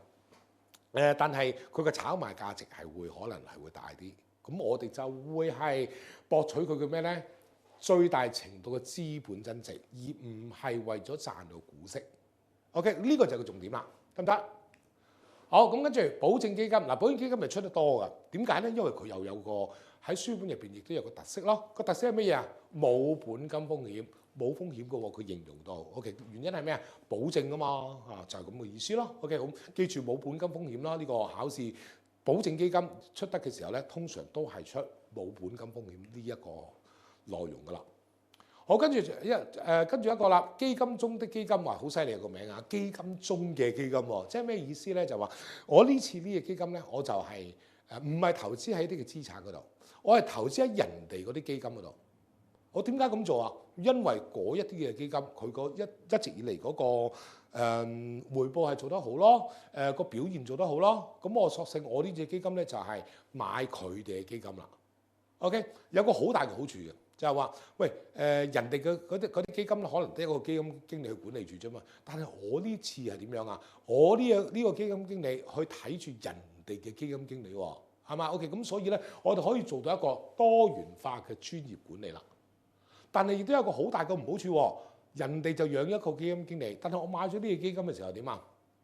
我係養咁多個基金經理喎，所以個管理費係會相對較高啦。OK， 好，13種基金大致係咁樣，亦都有個參考嘅表都大家睇到啦，就話比較翻啦頭先所提到嘅一啲嘅基金，邊個風險低啲咧？邊個回報係低啲咧？相對啦，高啲嘅又係點樣咧？咁一個表俾大家去參考下嘅啫。OK， 好，嚟到呢度，跟住落去咧，我哋就會一連串嘅提到投資相連保單嘅好處。嗱，其實所謂好處嘅意思咧，就係都係講緊投資相連保單獨有嘅嘢咯。嗱，考試又係一定會問㗎啦，投資相連保單係有啲咩好處啊？咁樣周不時會問到嘅。個對策好簡單，就係喂，你睇翻嗰樣嘢，淨係投資相連保單先有嘅，其他保單係冇嘅。咁嗰啲咪答案咯。其實就係咁簡單㗎咋。OK， 咁所以呢一個部分我都會覺得係相對會快嘅，因為簡單啊，實際上啊。OK， 好呢類嘅投資保單有啲咩好處啊？因為有投資成分啊嘛，咪會有投資潛在嘅投資回報咯。OK， 可以好靈活配合翻我自己嘅需要。究竟我想嗰個投資成分高啲嘅，定話保障成分高啲咧？呢類嘅保單可以幫得到手啦。好啦，投資相連保單嘅一啲嘅好處喎。OK， 好，正如之前所講過啦，就係話好處嘅意思就係話，淨係投資相連保單先有嘅。其他傳統保單係冇嘅。當考試問到有啲咩好處嘅時候，你好容易可以揾到出嚟啦，係咪 ？OK， 包括有啲咩咧？之前出過晒㗎啦，大部分都包括係咩咧？就係我哋可以因應住自己嘅需要啦，我哋可以調節我哋嘅死亡保險嘅保障啦，同埋個投資組合，大家去互相去作出一啲嘅調節喎。保費可以好靈活啦，就因應住我哋嗰個保單嘅戶口價值啦，去作出一個調動啦。可以係中意俾多啲，可以中意俾少啲，甚至乎唔俾限一個 premium holiday， 或者我哋可以係 top up 佢，俾一個額外投資嘅保費，亦都可以啦。好，保額啦，呢個係較為新啲嘅內容啦。之前我哋冇提過嘅，個保額可以變啦，可以向上調，亦都可以向下調，有機會可以做到呢樣嘢嘅。但係呢度有個新嘅地方，之前冇提過嘅，大家要記住佢啦，就係話喂，而家我要將個保額調高佢，有冇啲咩嘢嘅要求啊？嗱，其實唔單止投資單嘅，傳統單都需要嘅。就話如果我哋將個保額調高佢嘅時候咧，我哋通常都係會被要求交一個健康證明，可能係一個驗身報告咁樣。喺書本入邊或者考試題目嘅時候咧，呢啲係叫做可保證明或者叫健康證明嘅。OK， 咁咪需要即係調高個保額就需要交呢樣嘢啦。OK， 好，呢度再提到嘅考試另外一個位會考到嘅就話，喂，你需要俾個客人去調整個保額喎。OK， 好，係每年一次。OK， 只可以每年去調整一次，要有個機會俾到個客人，呢個係要記得嘅嘢。變額死亡保險金啦，亦都提過啦。有遞增死亡保險金啦、定額死亡保險金啦，同埋105計劃啦，係咪？好啦，亦都提過嘅就係話，買咗呢類保單嘅，我哋可以做一個局部退保，或者係叫做提款。OK， 咁最大嘅特色就係，因為我喺個戶口嗰度攞錢出嚟嘅，所以係唔需要計利息嘅喎。OK， 好，但係係咪戶口有幾多錢就可以攞晒出嚟咧？唔係嘅。OK， 咁呢個又係啦，呢一啲嘅新嘢嚟啦。喺個指引入邊提到嘅就係話，我而家攞錢出嚟，我一定要留翻一定嘅金額喺度，而呢個金額係足以係俾翻我哋跟住落嚟要俾嘅保險費用。OK， 咁先至可以喎嚇。OK， 好，咁除此之外啦，買咗呢類保單當然啦，可以係因為有投資嘅成分啦，咁我哋可以享受到投資基金嘅一啲嘅好處啦。OK， 好嗱，好大嘅一張 PowerPoint 就出一句説話啫，咁所以重要啊。唔係考試重要，係提醒翻我哋平時啫。投資有冇保證？冇保證，既可以升，亦都可以跌嘅。OK， 好咁啊嗱，跟住咯。當我哋買投資相連保單嘅時候咧，我哋亦都係啦，要留意好多唔同嘅風險出現。嗱，呢度唔需要詳細講噶啦，因為呢度就考試相對喺呢個部分出得少啊。咁但係咧，我哋最基本嘅，我哋要記得一樣嘢啦，又係啦，不斷喺度提大家嘅就話，如果買咗呢份保單嘅話，我哋一定要符合乜線嘅投資啊？中長線嘅投資。OK， 咁就係5至10係1至5年啦，最少都係 OK， 5年或以上係更加好嘅。OK， 好咁嗱，我哋見到嘅就係話，尤其是如果我哋買咗呢份保單，我哋提早贖回嘅時候，不斷提大家噶嘛，我哋會有個退保費用噶嘛，個退保費用係去到100%嘅。如果第一年退保嘅，去到100%咁多嘅。咁所以啦，係啦，如果越早贖回嘅話咧，買呢類保單係會輸好多嘅。咁所以一定要緊記買呢類保單嘅時候要預咗，喂，一定要5年或以上啦，先至係一個理想嘅一個投資啦，或者一個保障啦。OK， 好，咁跟住啦，我哋落到去咧呢個部分，亦都係會有啲嘅保單，唔同嘅類型嘅保單嘅比較。OK， 好啦，咩嘢唔同嘅類型嘅保單咧？第一類叫做保證保單。第二類叫做有利潤保單或者叫做分紅保單。好啦，保證保單咩叫保證咧？嗱，呢度喺書本入邊所講嘅保證，同我哋平時個保證嘅概念會有唔同喎。平時我哋講保證咧就話如果保證你幾多嘅時候咧，咁你就起碼有咁多，你係可以超出嘅。但係喺書本入邊嘅所指嘅保證保單咧，就係我話到明俾咁多你，就係咁多，唔會多，唔會少。OK， 係咩情況啊？好簡單嘅例子。定期壽險咪就已經係一個例子咯。OK，term 係咪喂個保額係100萬，真係叮當嘅時候就賠100萬，唔會多唔會少。OK， 因為佢入邊定期壽險唔會有啲現金價值啊，唔會有 dividend 呢啲嘢噶嘛，所以100萬就係100萬啦。呢個就係叫做保證保單，簡單嘢。另外一類分紅保單好熟啦，呢個係咪有分紅嘅，有 dividend 嘅 ？OK， 咁即係話咧好多時係會多嘅，會多出個原本有嘅嘢嘅。OK， 學咗一個比較嗱，但係其實呢啲比較咧都係着眼點都係喺翻投資相連保單嗰度嘅啫。OK， 其他嗰啲咁其實就係陪跑啦，我哋嘅形容啊。OK， 亦都係啦，講嚟講去都係要突出個投資相連保單佢有啲咩好處，有啲咩優點咁嘅啫。所以都係啦，集中火力去睇翻呢一邊就 OK 㗎啦。好啦，包括嘅之前不斷喺度提到㗎啦，就話呢類嘅投資相連保單咧，較以往嗰啲保單咧個風險會高咗。OK， 個保單佢入邊會有保單價值，亦都係因應住個投資表現而變動。OK， 好，風險回報亦都係因應住個基金嘅表現啦。OK， 淨係投資相連保單先至會有投資嘅選擇，其他係冇嘅，大家都明白㗎啦呢樣嘢啊。好，保費啦，我哋可以好靈活。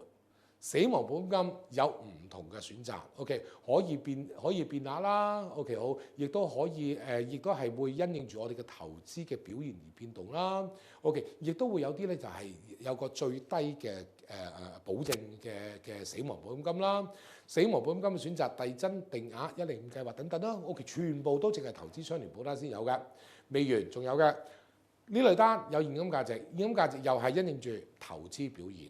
OK， 可唔可以局部退保啊？可唔可以攞錢出嚟用啊？淨係投資保單、投資相連保單先有啦。需唔需要證監會批核？好明顯啦，因為入邊牽涉到好多基金啊，咁所以投資相連保單係必須要有啦。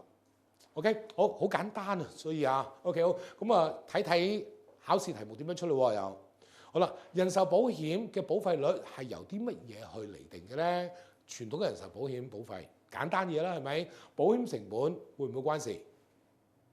會啦。保險公司嘅營運開支咧，係啦，間公司嘅燈油火蠟啊嘛，係咪 ？OK， 跟住利息、投資盈利、賺錢嗰個部分，同人壽保險嘅保費有冇關係咧？亦都有，所以答案係 D for 多。好，跟住保險中嘅維持費用係乜嘢？頭先提過大家啦，一定要記得維持費用又叫做乜嘢？就係叫做行政費用，係咪 ？OK，行政費用係支付啲乜嘢啊？咪就係 C 咯，行政開支啦，係咪 ？OK， 答案係 C 啦。好，跟住專業基金經理所收取嘅管理費係根據乜嘢嚟去計算咧 ？OK 啊，問翻你咯，基金經理啲收費點計咯？某一固定金額係咪定咗？係咪固定咗個金額嘅？唔會嘅喎，係咪 ？OK 好，跟住啦，用與恒生指數有關聯嘅基金指數完全唔關事，我哋基金未必一定同恒生指數有關啦，係咪？要考慮嘅就係 C 同埋 D 嘅啫。C 基金購買當時淨值嘅某個百分率，定抑或基金現時資產淨值嘅某個百分率咧 ？OK 啊，都係講個資產淨值喎。頭先提過咯，資產淨值喎，咁係買嗰刻嘅資產淨值啊，定現時嘅資產淨值咧？試下諗下一樣嘢，你覺得係基金經理佢會接受佢碗飯呢一世都係咁大碗，定抑或係越食越大碗啦？係咪？一定係後者喎，有競爭先有進步，所以正確答案係現時嘅資產淨值，唔會係買入嘅時候嘅資產淨值啦。OK 啊，明白？好，跟住乜嘢係105計劃？頭先亦都提過啦，105其實係105% 咁解啊嘛。105% 係乜嘢嘅105% 咧？係個基金投資嘅戶口價值 ，OK 嘅105%，所以正確嘅答案就係 B 啦。佢係一種投資相連壽險計劃，佢個死亡保險金額係相等於保單帳戶價值帳戶價值嘅105% 咯。OK， 好嗱，少少嘅題目測試，我哋完結㗎咯喎。嗱，跟住由呢一個部分開始，就係第4課嘅後半個部分啦。或者係一個小部分嘅啫。OK， 咁見到啦，阿 Ray 之前都係預告過啦。去到呢個部分，我哋會係一啲嘅法規啊指引上面嘅嘢。OK，咁所以啦，呢個部分係冇得解釋。OK， 好，例如話好似呢一條嘅規定，與銷售投資相連壽險計劃（括弧投資壽險相關的保障客戶權益的規定），好長嘅一條規定，即係其實一啲嘅守則嚟嘅，亦都係 OK 好冇得解釋嘅咯，全部都係咁，所以啦我哋好快咁去睇睇阿 Ray 只係會純粹提翻大家啦，有啲咩地方係特別要留意咧 ？OK， 咁冇得解釋嘅嘢咁就係冇噶啦，咁因為法例係咁樣寫，咁邊度有得講嘅啫？係咪 ？OK 好嗱我哋要記得嘅就係話呢一條嘅咁長嘅規定係邊一個發布咧？保監局會發布，間唔中會出呢一個 OK。好，跟住咯喺俾邊啲人遵守啊？我哋會見到啦，經營呢類嘅業務嘅或者提供意見嘅一啲嘅保險人啦，即係保險公司咧，去遵守呢個規定嘅。OK， 好規定入邊有好多唔同嘅內容啊。OK， 咁我哋逐個睇啦。首先啦，訂立個目的係啦，咁你見到啦，就係法例就咁樣噶啦，就係有好多嘅內容喺度，咁但係咧就係我哋叫做咩咧？就係阿爸係男人，阿媽係女人嗰啲咧。OK， 好，目的好簡單嘅啫。嗱，其實亦都可以呢個目的咧，個大圍嘅原則咧，其實都係講緊背後嘅原因，背後嘅目的都係一樣嘅啫。係咩咧？就係出呢啲嘅守則指引，全部都係作出一啲監管啊嘛。監管住邊個咧？一係就保險公司，一係保險中介人。同意嗎？唔會監管住個客人噶嘛，係咪？相反啦，監管住呢啲嘅角色，最後嗰個理念或者最後嘅最大嘅原因係咩咧？就係保障小市民嘅利益。嗱，考試嘅時候咧，你有呢一個意識嘅時候咧 ，OK， 哪怕嗰個規則或者嗰個守則，喂咁多字我真係背唔晒，我真係記唔到喎。你用咗呢個方向去諗嘅時候咧，係好容易可以揀到答案出嚟㗎。OK， 一路做題目嘅時候你就會知㗎啦。OK， 好嗱，睇落去咯，個目的係乜嘢啊 ？OK， 我哋要令到我哋客戶了解多啲咯，了解多啲乜嘢啊？風險啊、產品權益啊、責任等等。OK， 好咁而呢一條規定入邊咧，就會涵蓋咗唔同嘅產品銷售嘅過程入邊，我哋需要做啲咩啦？最低嘅標準係咩啦？從而亦都係啦，要令到我哋客人咧獲得公平嘅對待啦。OK， 好，除此之外咯，我哋呢一條規定亦都係提到啦。我哋喺投資呢類嘅產品嘅時候咧，個銷售過程，我哋亦都要有個公平待客嘅原則啦。OK， 咁點樣令到個客人，即係令到個客人係好公平，即係接受到一啲公平嘅對待咧？OK，咁一定係啦。我哋銷售嘅時候一定係銷售一啲適合呢個客人嘅一啲產品俾佢啦，就唔係話立亂，我想賣邊樣嘢俾佢就賣邊樣嘢俾佢，唔係啦，係咪？OK， 好，賣嘅時候又係啦，好簡單，我需唔需要解釋個產品入邊嘅內容？一定要啦，解釋風險啊、費用啊、收費啊、冷靜期點樣計啊，呢啲一定要有㗎啦，係咪？OK，咁亦都係基本嘅嘢啦。好，賣呢類單嘅時候，一定要做一樣嘢，財務需要分析。OK，financial needs analysis。嗱，呢一個唔單止淨係投資相連保單，我哋其他嘅而家傳統人壽保單，我哋係咪都係需要做類似嘅一啲嘅動作啊？OK， 好嗱，財務需要分析個名話咗俾你聽啦，就話喂，睇翻呢個客人佢嗰個本身嗰個財務狀況啦，佢個需要啦，有冇錢俾保費啦，佢個意願等等啦。OK， 呢個就係財務需要分析要做嘅一啲嘅好大嘅原因啦。OK， 所有嘅新做嘅人壽保單啊，包括傳統嘅人壽保單咧，都係需要做呢個 financial needs analysis，頭先亦都提過啦。好啦，咁但係喂，而家我哋成日都呢個世界上成日都講話，我哋要私隱，我哋要顧及我哋嘅私隱喎。個客人可唔可以啊？喂，我都係唔做呢個財務需要分析，我唔想俾你知道我咁多嘅一啲嘅財務狀況，得唔得咧？得，你唔買呢份保單就得。OK， 因為規定咗㗎啦。無論保險公司啦或者個客人咧，都唔可以選擇唔做呢個分析咯。OK， 好，咁入邊呢個財務需要分析入邊嘅表格咧，有唔同嘅選項。OK， 最基本嘅買嚟嘅目標係乜嘢咧？俾保費嘅能力咧，同埋個意願，呢啲全部都要寫翻。咁其實呢啲喺上邊已經提咗啦，係嘛？咁所以就係不斷再重複嗰啲嘢就係咁解啦。OK， 好。就但係我亦都可以啦，因應住呢個客人，如果有啲咩特別嘅地方，有啲咩特點嘅時候咧，我哋可以作一啲嘅適當嘅措辭上嘅修改啦。好，跟住風險承擔能力問卷咯，同樣地啦，我哋都不時都會接觸到呢啲嘅問卷噶咯。原因好簡單，因為我哋都要了解翻啦，究竟呢個客人咧，佢承擔風險嘅能力有幾高咧？咁樣 OK 好，咁呢個好緊要嘅，因為咧亦都會影響到跟住落嚟咧，呢個客人揀邊類嘅基金嘅。好簡單，如果我哋風險即係呢個客人佢承擔個風險能力係低嘅，我哋會唔會係盲目咁樣去要呢個客人去投資一啲高風險嘅地方嗰度咧？絕對唔會啦，係咪 ？OK， 因應住佢嘅低風險啊嘛，咁我哋都推介一啲嘅相對低風險嘅一啲嘅產品俾你啦。OK， 咁又調翻轉講喎，到最終如果個客人話喂唔係，我知道我個風險能力係承擔能力係低嘅，我揀一啲高風險嘅基金得唔得啊？係可以。OK， 咁但係你起碼要俾到客人知道，喂，其實你個承擔風險能力係低喎，只不過最終係你都可以有個選擇咁解嘅啫。OK，好，咁啊睇睇啦。咁啊呢個問卷入邊會有啲咩咧？客人嘅投資目標啦，佢喜歡嘅投資年期啦，風險承擔能力啦，佢現時嘅財務狀況啊，佢對一啲嘅風險個知識啊或者經驗有幾高咧？OK， 好，就係啦，同樣地，永遠都係㗎啦。如果我哋做呢啲問卷嘅時候，我哋可唔可以係刻意咁去引導啲客人去作答一啲咩嘅答案啊？唔得，所以啦，我哋一定要係對於個客人咧係不偏離 ，OK， 不偏倚咁樣去進行個程序嘅。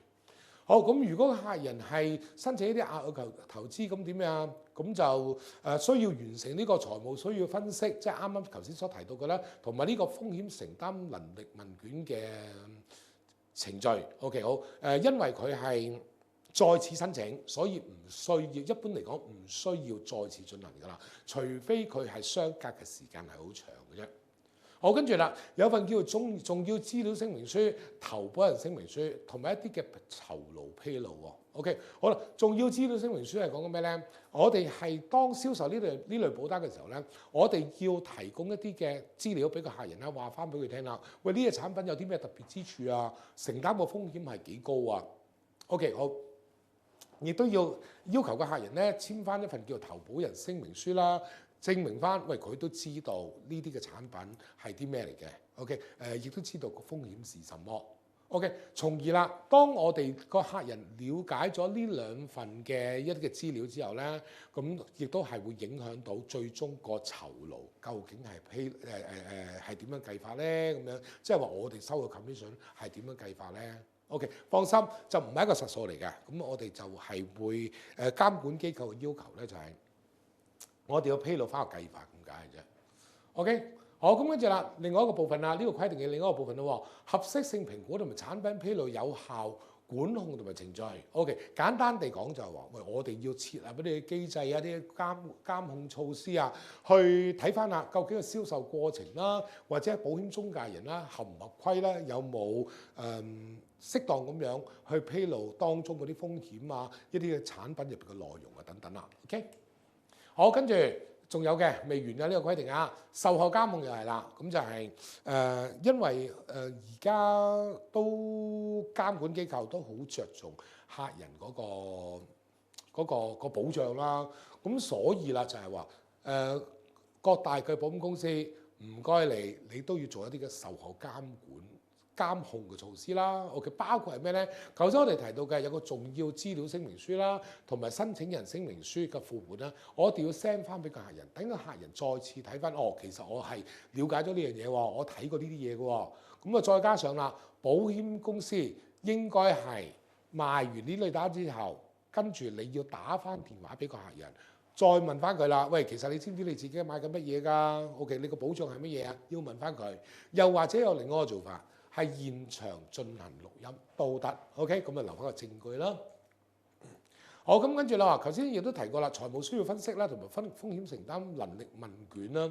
OK， 好嗱，我哋需要咧有機會咧就係會出現呢個副本嘅嗱，本身就係一個正本嚟㗎，係咪 ？OK， 好，咁但係啦，我哋都係需要係 send 翻個副本俾個客人㗎嘛。OK， 咁我哋需要做一個核證嘅工作。OK， 咁即係certified true copy 我哋叫做啊。OK， 咁證明翻，喂，呢一份係副本，不過咧係實際上係有個正本嗰度得翻嚟嘅。OK， 好，咁而保險公司佢自己咧就要 keep 翻個正本啦。OK， 好，咁跟住啦，除咗係 keep 呢兩份問卷嘅呢兩份文件嘅一啲嘅正本之外啦，其實其他嘅包括係重要資料聲明書啊、申請人聲明書啊，同埋其他嘅記錄咧，保險公司都有個責任咧係保存翻呢啲嘅記錄㗎。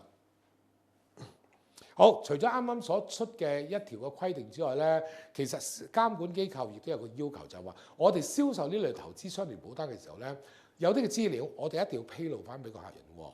包括第一啦，就係個投資嘅時限啦，一定即係講緊啦，就係投資相連保單係適合呢啲中長線嘅投資嘅人啦。OK， 5年以上係最適合噶啦。原因就係啦，翻轉頭提早贖回個保單嘅話咧，會牽涉到好高嘅退保費用，甚至乎第一年係幾多？係俾咗保費嘅100%啦。OK， 而我哋銷售呢啲投資單嘅時候咧，有幾份文件一定要出示俾個客人㗎，包括主要推銷刊物啦、退保説明文件啦、產品資料概要呢幾份嘅文件。考試呢度都會出㗎。OK， 就簡單地講就話銷售過程嘅時候，究竟我哋要出示啲咩文件咧 ？OK， 就係呢幾份啦。好快咁樣去睇睇啦，究竟呢幾份嘅文件有啲咩特別之處咯？OK， 咁先睇睇咧就話邊個話係要出呢啲嘅資料俾個客人咧？係證監會嘅證券及期貨條例話嘅。OK， 好啦，證監會係引用呢條條例而出咗一條叫做與投資有關的人壽保險計劃守則，簡稱叫做投資壽險守則。呢個就係定明咗啦。銷售過程入邊要出示呢啲文件。OK， 呢個知道係得啦。呢個考試甚少出㗎。OK， 內容就反為會出啦。好，首先睇睇個主要推銷刊物啦，入邊有 A 至到 O 咁多部分嘅。OK， 唔逐個詳細去講啦，因為咧考試會出，但係一般都係出翻嗰個名稱嘅啫。會問翻你主要推銷刊物入邊以下邊啲係主要推銷刊物入邊嘅內容咧？咁樣特別留意紅色嗰啲字啦，又係 OK， 因為係出得最多㗎啦。費用及收費啦，投資目標及限制啦，組成文件中嘅條款概要啦，警告聲明啦，同埋冷靜期嘅權益。OK， 咁多個部分咯。OK， 好嗱，頭先我哋提到嘅就係會有會出個名啦。OK， 咁但係咧因為咧喺本書入邊咧有啲嘅新內容加咗落去嘅，咁唔知道跟住落去嘅時間咧，佢會唔會出個內容？咁所以咧都係俾翻大家睇翻啦。一啲嘅新嘅內容究竟係會係包括啲咩咧？咁啊準備咗俾大家噶啦。咁呢啲又係啦，詳細嘅內容可以自己望一望，自己睇翻噶咯。好，係啦，冷靜期亦都重要啊！呢個OK， 因為考試咧喺呢個部分咧，佢會問你嘅冷靜期嘅。嗱，相信大家對冷靜期呢個項目都唔會陌生㗎啦，係咪？OK，我哋成日都講嘅冷靜期就係俾個客人冷靜翻咯。唔會話因為一時嘅衝動而係買錯嘢咯，所以就容許喺冷靜期入邊，如果個客人覺得佢係真係冇需要喎，呢份產品呢份保險唔適合佢嘅時候咧，佢可以退翻呢份保險俾翻保險公司，佢就可以攞翻個保費嘅。一直我哋都係學緊呢樣嘢嘅，係咪？好，呢個做法只係適用於傳統人壽保險嘅，對於投資相連保單咧，個做法有少少唔同。OK， 好嗱，我哋需要知道嘅就係話買呢類保單嘅時候咧，其實為咗保障個客戶嘅利益咧，個客人俾咗保費之後，其實嗰啲保費有投資嘅部分㗎嘛，投資嘅部分喺呢一度咧就會幫個客人咧即時攞去做投資。OK， 好啦，咁而家客人佢唔要份保單咯，OK， 但係基金買咗咯，咁點算啊？喺呢段時間個基金嘅價格可能有升有跌。OK， 咁就會計翻嗰個你退保嘅時候咧，sorry 喺你喺冷靜期入邊退保嘅話咧，佢會係計翻嗰隻基金嘅現值去計翻出嚟，合唔合理先？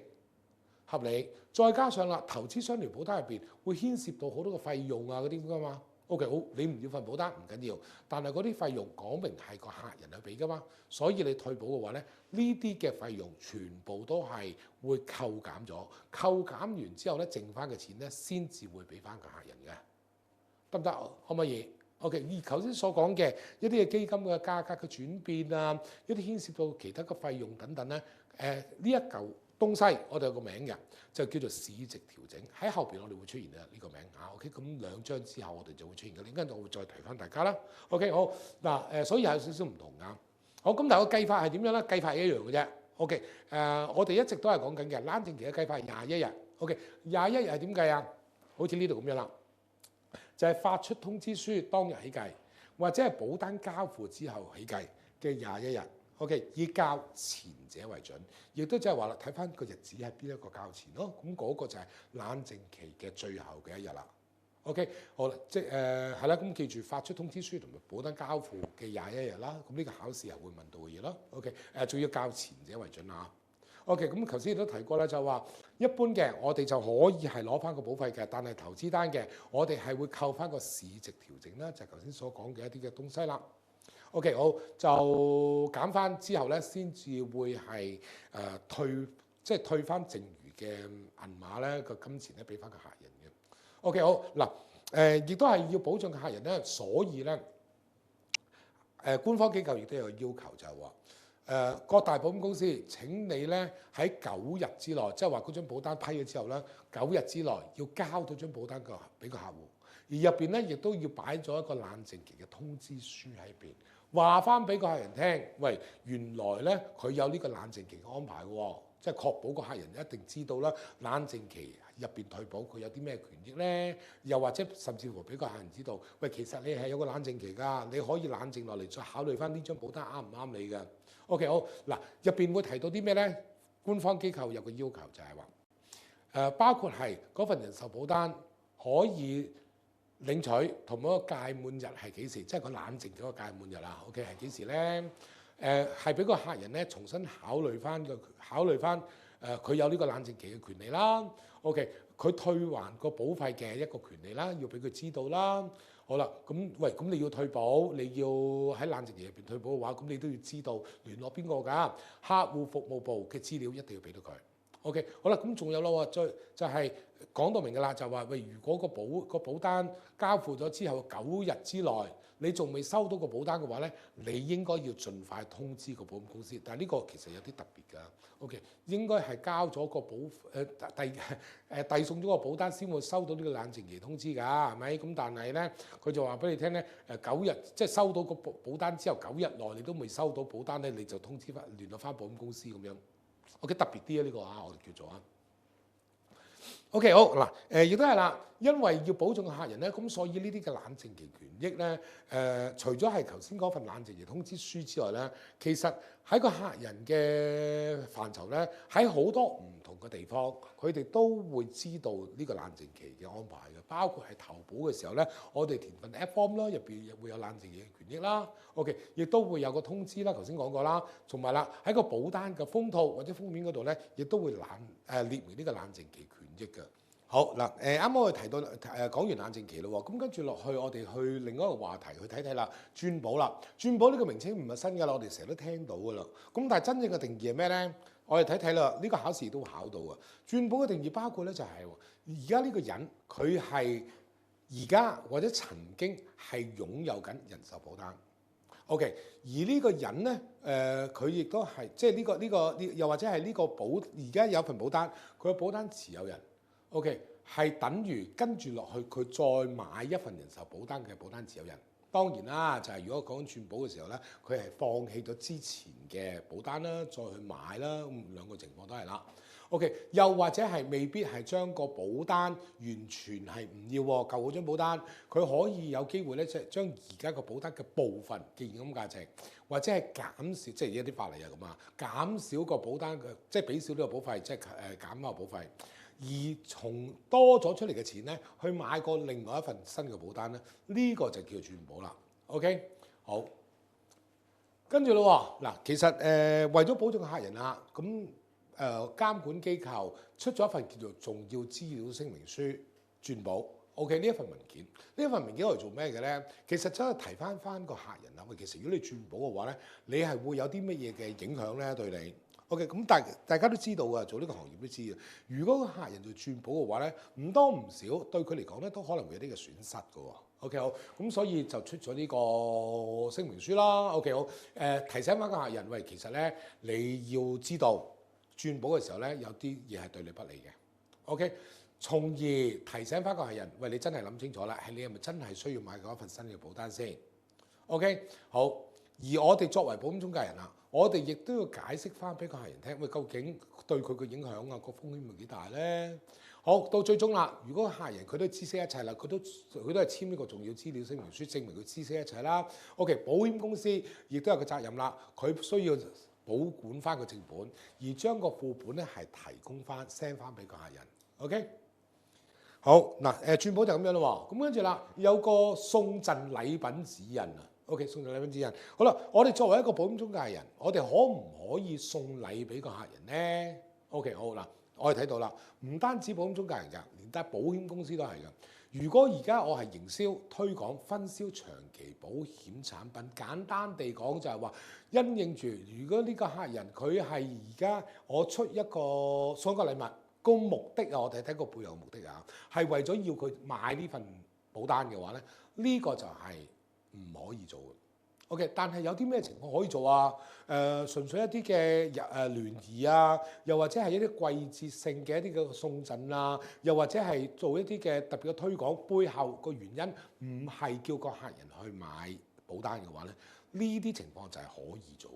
睇睇啦 ，OK， 好，獲分配基金單位花紅建立關係，純粹一個建立關係啫，同買保單冇關，唔係直接一個關係嘅。OK， 而家啊個客人咧就推介一啲客戶啊俾我哋啦，咁我哋俾翻你贈品俾佢啦 ，OK 嘅。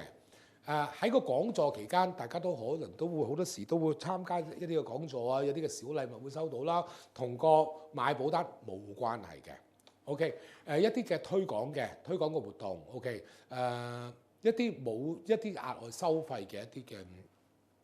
即係一啲嘅輔助服務啦 ，OK， 咁呢啲嘅情況送贈呢一啲禮物嘅話咧係 OK 係可以嘅 ，OK， 都係嗰句出發點係好緊要 ，OK， 如果我而家送嗰個禮物係同個客人買單係冇關嘅，咁呢啲嘅情況就可以係做得啦 ，OK， 咁係啦，咁考試如果問到呢個送贈禮品指引，我哋都係用呢個方向去睇咧，咁就冇問題㗎咯喎。好，咁跟住啦。退保説明文件，好啦，好明顯係咩嚟嘅咧？就係話，當我哋買呢類保單嘅時候咧，我哋要話翻俾個客人聽，喂，其實你退保嘅時候咧，會有啲乜嘢攞翻啊？會有啲咩權益啊咁樣嘅。OK， 咁呢個就係退保説明文件入邊嘅一啲嘅內容啦。入邊啦會附載咗一個係叫做最低要求啦，就係正如啱所講啦，當個客人退保嘅時候咧，點樣攞翻錢啦？同埋啦，有啲嘅聲明一定要同個客人要講到明嘅。OK， 咁我哋先睇睇個退保發還金額先啦。嗱，呢個考試出得好多，所以特別要留意啦。OK， 好，包括係啲咩咧？原來啦，監管機構嘅要求就係話各大保險公司，喂，你而家要去做一啲嘅假設回報俾個客人啦，係咪？好啦，喂，咁如果冇一個框架嘅話，喂，你可能係作到個退保嘅時候咧，話你個投資回報100%、200%、500%，咁就大件事咯喎。咁所以全部定晒㗎啦。兩個規則，各大保險公司請你是但跟一個。OK， 考試就係出呢個位啦，0369或者036。OK， 即係點樣啊？好似呢一個表咁樣咯，就係話保險公司你要定明翻㗎。如果呢個客人買咗呢份保單之後，經過幾多年期之後，而係個假設回報係咁多嘅時候咧，你就可以攞翻咁多錢啦。OK， 0369、036是但揀一個。OK， 要記住佢啦，呢幾個數字啊。咁但係又係啦，唔難記嘅，0369同036啫嘛，係咪？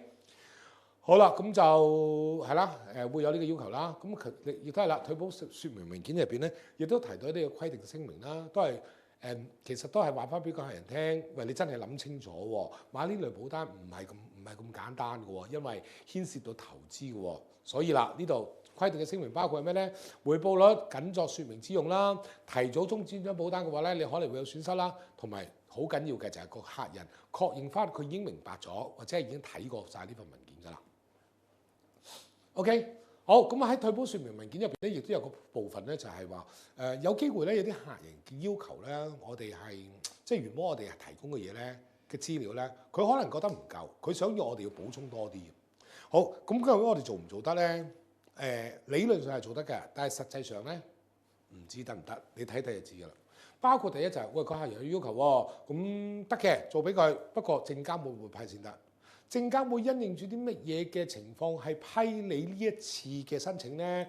好簡單嘅啫，唔可以有誤導成分咯，同埋佢嘅最低要求你唔可以超越咯。咁正如啱所講就係話，理論上係得嘅，實際上唔知得唔得，要試試先知㗎啦。好，跟住喺書本入邊亦都提到一啲嘅道德操守嘅問題喎。咁啊，道德操守咁即係話啦，有啲嘢作為一個專業人士，我哋呢係呢個行業嘅專業人士啦。我哋好清楚有邊啲嘢做得，邊啲嘢唔做得，包括係咩咧？失實陳述 ，OK， 咁當然啦，呢啲人唔做得噶，其實4個都係唔做得啊。失實陳述，佢就話俾我哋聽係咩咧？中國人蓄意作出誤導性嘅陳述，誘使準客戶去投購保險，聲稱投資回報有保證，即係點樣啊？即係講大話咯，走去呃個客人咯，咁呢個咪失實陳述咯，係咪？OK， 跟住咯，誘導轉保啦。我先跳咗落去詐騙先啦，第4個先啦。詐騙，中國人蓄意作出虛假嘅陳述同埋聲稱，故意隱瞞資料嘅進行欺騙，蓄意隱瞞客戶嘅健康資料。你會見到啦，佢同失實陳述咧嗰啲字好似差唔多喎，尤其是開始嗰一紮字啊。OK， 都係中國人蓄意做出一啲好明顯係唔適合做嘅嘢啦。OK， 咁但係呢一個係講咩咧？詐騙嘅就係同個客人夾埋係保險公司。OK， 上面失實陳述係咩啊？就係去個客人，即係個對象唔同嘅。好，跟住啦，誘導轉保咯喎，誘導轉保點啊？嗱，頭先我哋學咗轉保啦，係咪？轉保就真係簡單地講就係話唔要以前嗰份保單，買個份新嘅保單啦，係咪？但係其實如果呢一次嘅行為，呢一次嘅諗法係純粹係因為個中介人佢係想做多啲生意，而係叫個客人去轉保嘅話咧，即係完全冇理個客人感受嘅，呢個就叫做誘導轉保啦。好啦，所以一開始嘅時候見到個字係好負面嘅，誘使咯，係咪？誘使投保人將現有嘅壽險轉為另外一份壽險，因而蒙受損失。OK， 個客人有損失，你自己有得益嘅啫。OK， 咁呢個就叫誘導轉保啦。好，回佣好容易明白啦，就係話我哋將我哋嘅收翻嚟嘅佣金咧，部分或者全數咧去回贈翻俾客人。咁當然大家都知道啦，喺呢個行業係唔做得嘅呢樣嘢啊。OK， 全部都係不專業行為，考試會考啦，當然問你咩叫失實陳述啊，咩叫誘導轉保等等嘅啊。OK， 好，咁所以要知道係咩嚟啦。OK， 咁但係又係啦，唔難理解嘅係咪？一睇落去讀咗一次之後已經知㗎啦，咁所以好簡單啦。好，睇睇題目咯，會有保險人士、保險代理回佣給其投資相連保險客戶係一個叫做不專業行為，原因係乜嘢咧？好啦，客戶應該根據每一產品本身嘅優點去評估佢個風險量同埋好處啦。如果受到回佣影響，就不一定能作出適當嘅決定。呢個係咪呢？只係睇埋落去好快，回佣會造成保險公司不公平嘅競爭，呢個似乎唔關事喎，係因為係保險中介人之間嘅事喎。有險保險業界嘅形象會唔會啊？絕對會有機會影響到保險業界嘅形象喎。好啦，客戶會以回佣作出決定，而不是公司嘅產品是否適合，係咪？都有機會係。嗱，考試又係啦，好多時都會遇到呢啲問題。喂，幾個答案都好似啱啱地喎，咁點算咧？咁我哋又係啦，採取嘅態度就係我哋喺啱之中揀個更加啱嘅咯。咁 A、C、D 三個都啱咯喎，咁究竟我哋選擇邊一個係作為一個更加合適嘅答案咧？我就會揀 A 啦。OK， 因為佢係形容得係相對會較詳細啦，同埋講個範圍係會闊好多啦。OK， 好，咁我哋揀 A 啦。好，去到第4課嘅最後嘅部分噶咯喎。OK， 好啦，首先我哋睇睇啦，有啲叫做保單管理活動。好啦，保單管理活動即係話我哋喺日常生活咧，經常會出現嘅一啲嘅保單嘅活動咯，包括係咩咧？保單簽發、保單交付、保單更改，或者係通訊、文件記錄、保費收取同埋利益管理等等。OK， 好，嗱一紮嘅活動，好啦，統稱叫做保單管理活動。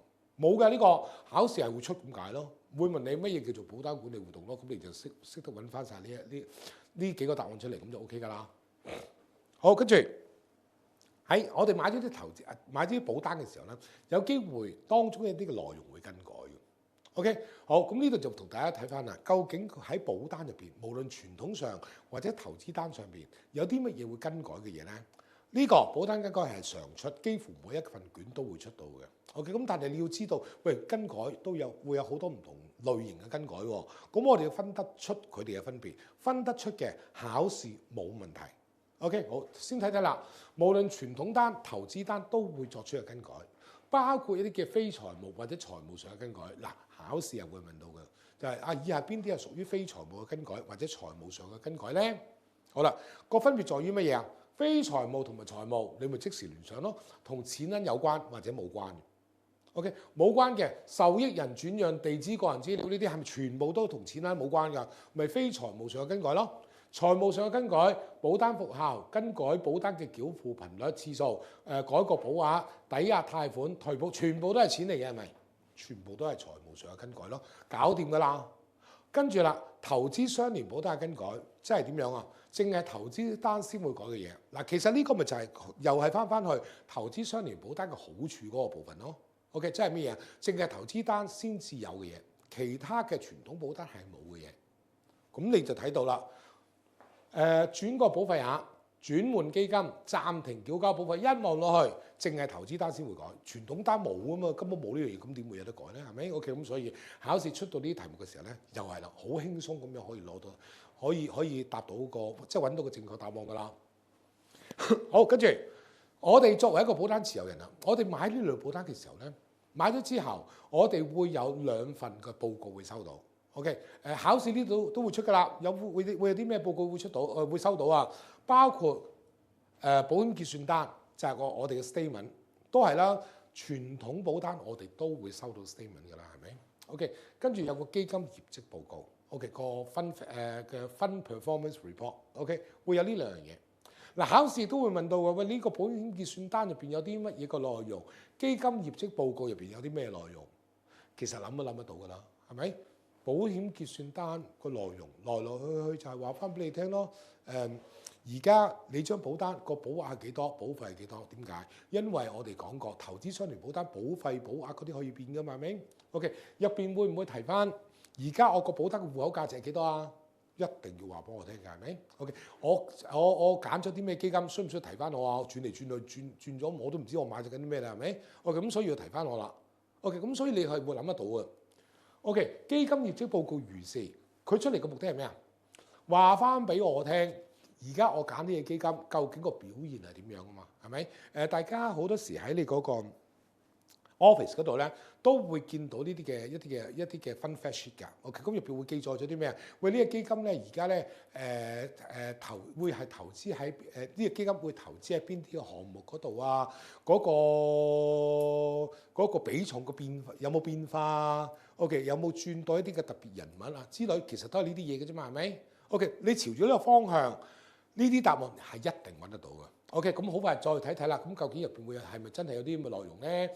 保險結算單 ，OK， 咁期內交易係幾多咯 ？OK， 而家保單價值係幾多咯？頭先講咗啦，係咪 ？OK， 要特別留意嘅就話幾時會收到呢個 statement 咧？大家都知㗎，我哋買嘅傳統人壽保單都係一年收一次㗎嘛，係咪 ？OK， 保單週年或者30日之內，再唔係嘅個客人自己特定一個日期都可以。OK， 總之係每一年去收一次啦。好，入邊亦都記載咗啦，頭先提過嘅入邊期內，我究竟嗰啲買賣單位嗰啲咁嘅情況啊，又係保額啊、保費啊，會唔會有機會有貸款呢啲咁情況咧？如果有嘅喺個 statement 入邊，亦都係會講埋。OK， 分 performance report 個基金業績報告亦都頭先你都提過啦，咪好明顯話翻俾你聽咯，而家個基金嘅表現係點樣咯？個投資政策有冇改變咯？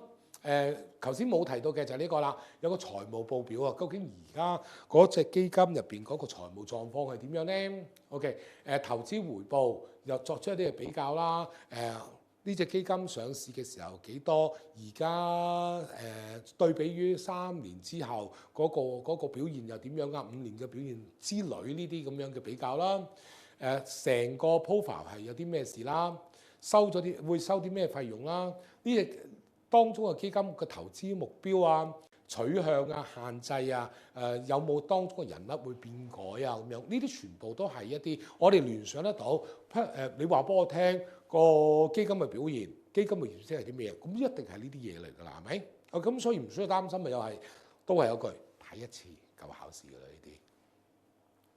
好，跟住嚟題目咯。根據保險業條例中道德操守嘅專業術語，保險中嘅人蓄意作出虛假嘅陳述同埋聲稱，故意隱瞞資料以進行欺騙或者行騙，呢個叫做乜嘢咧？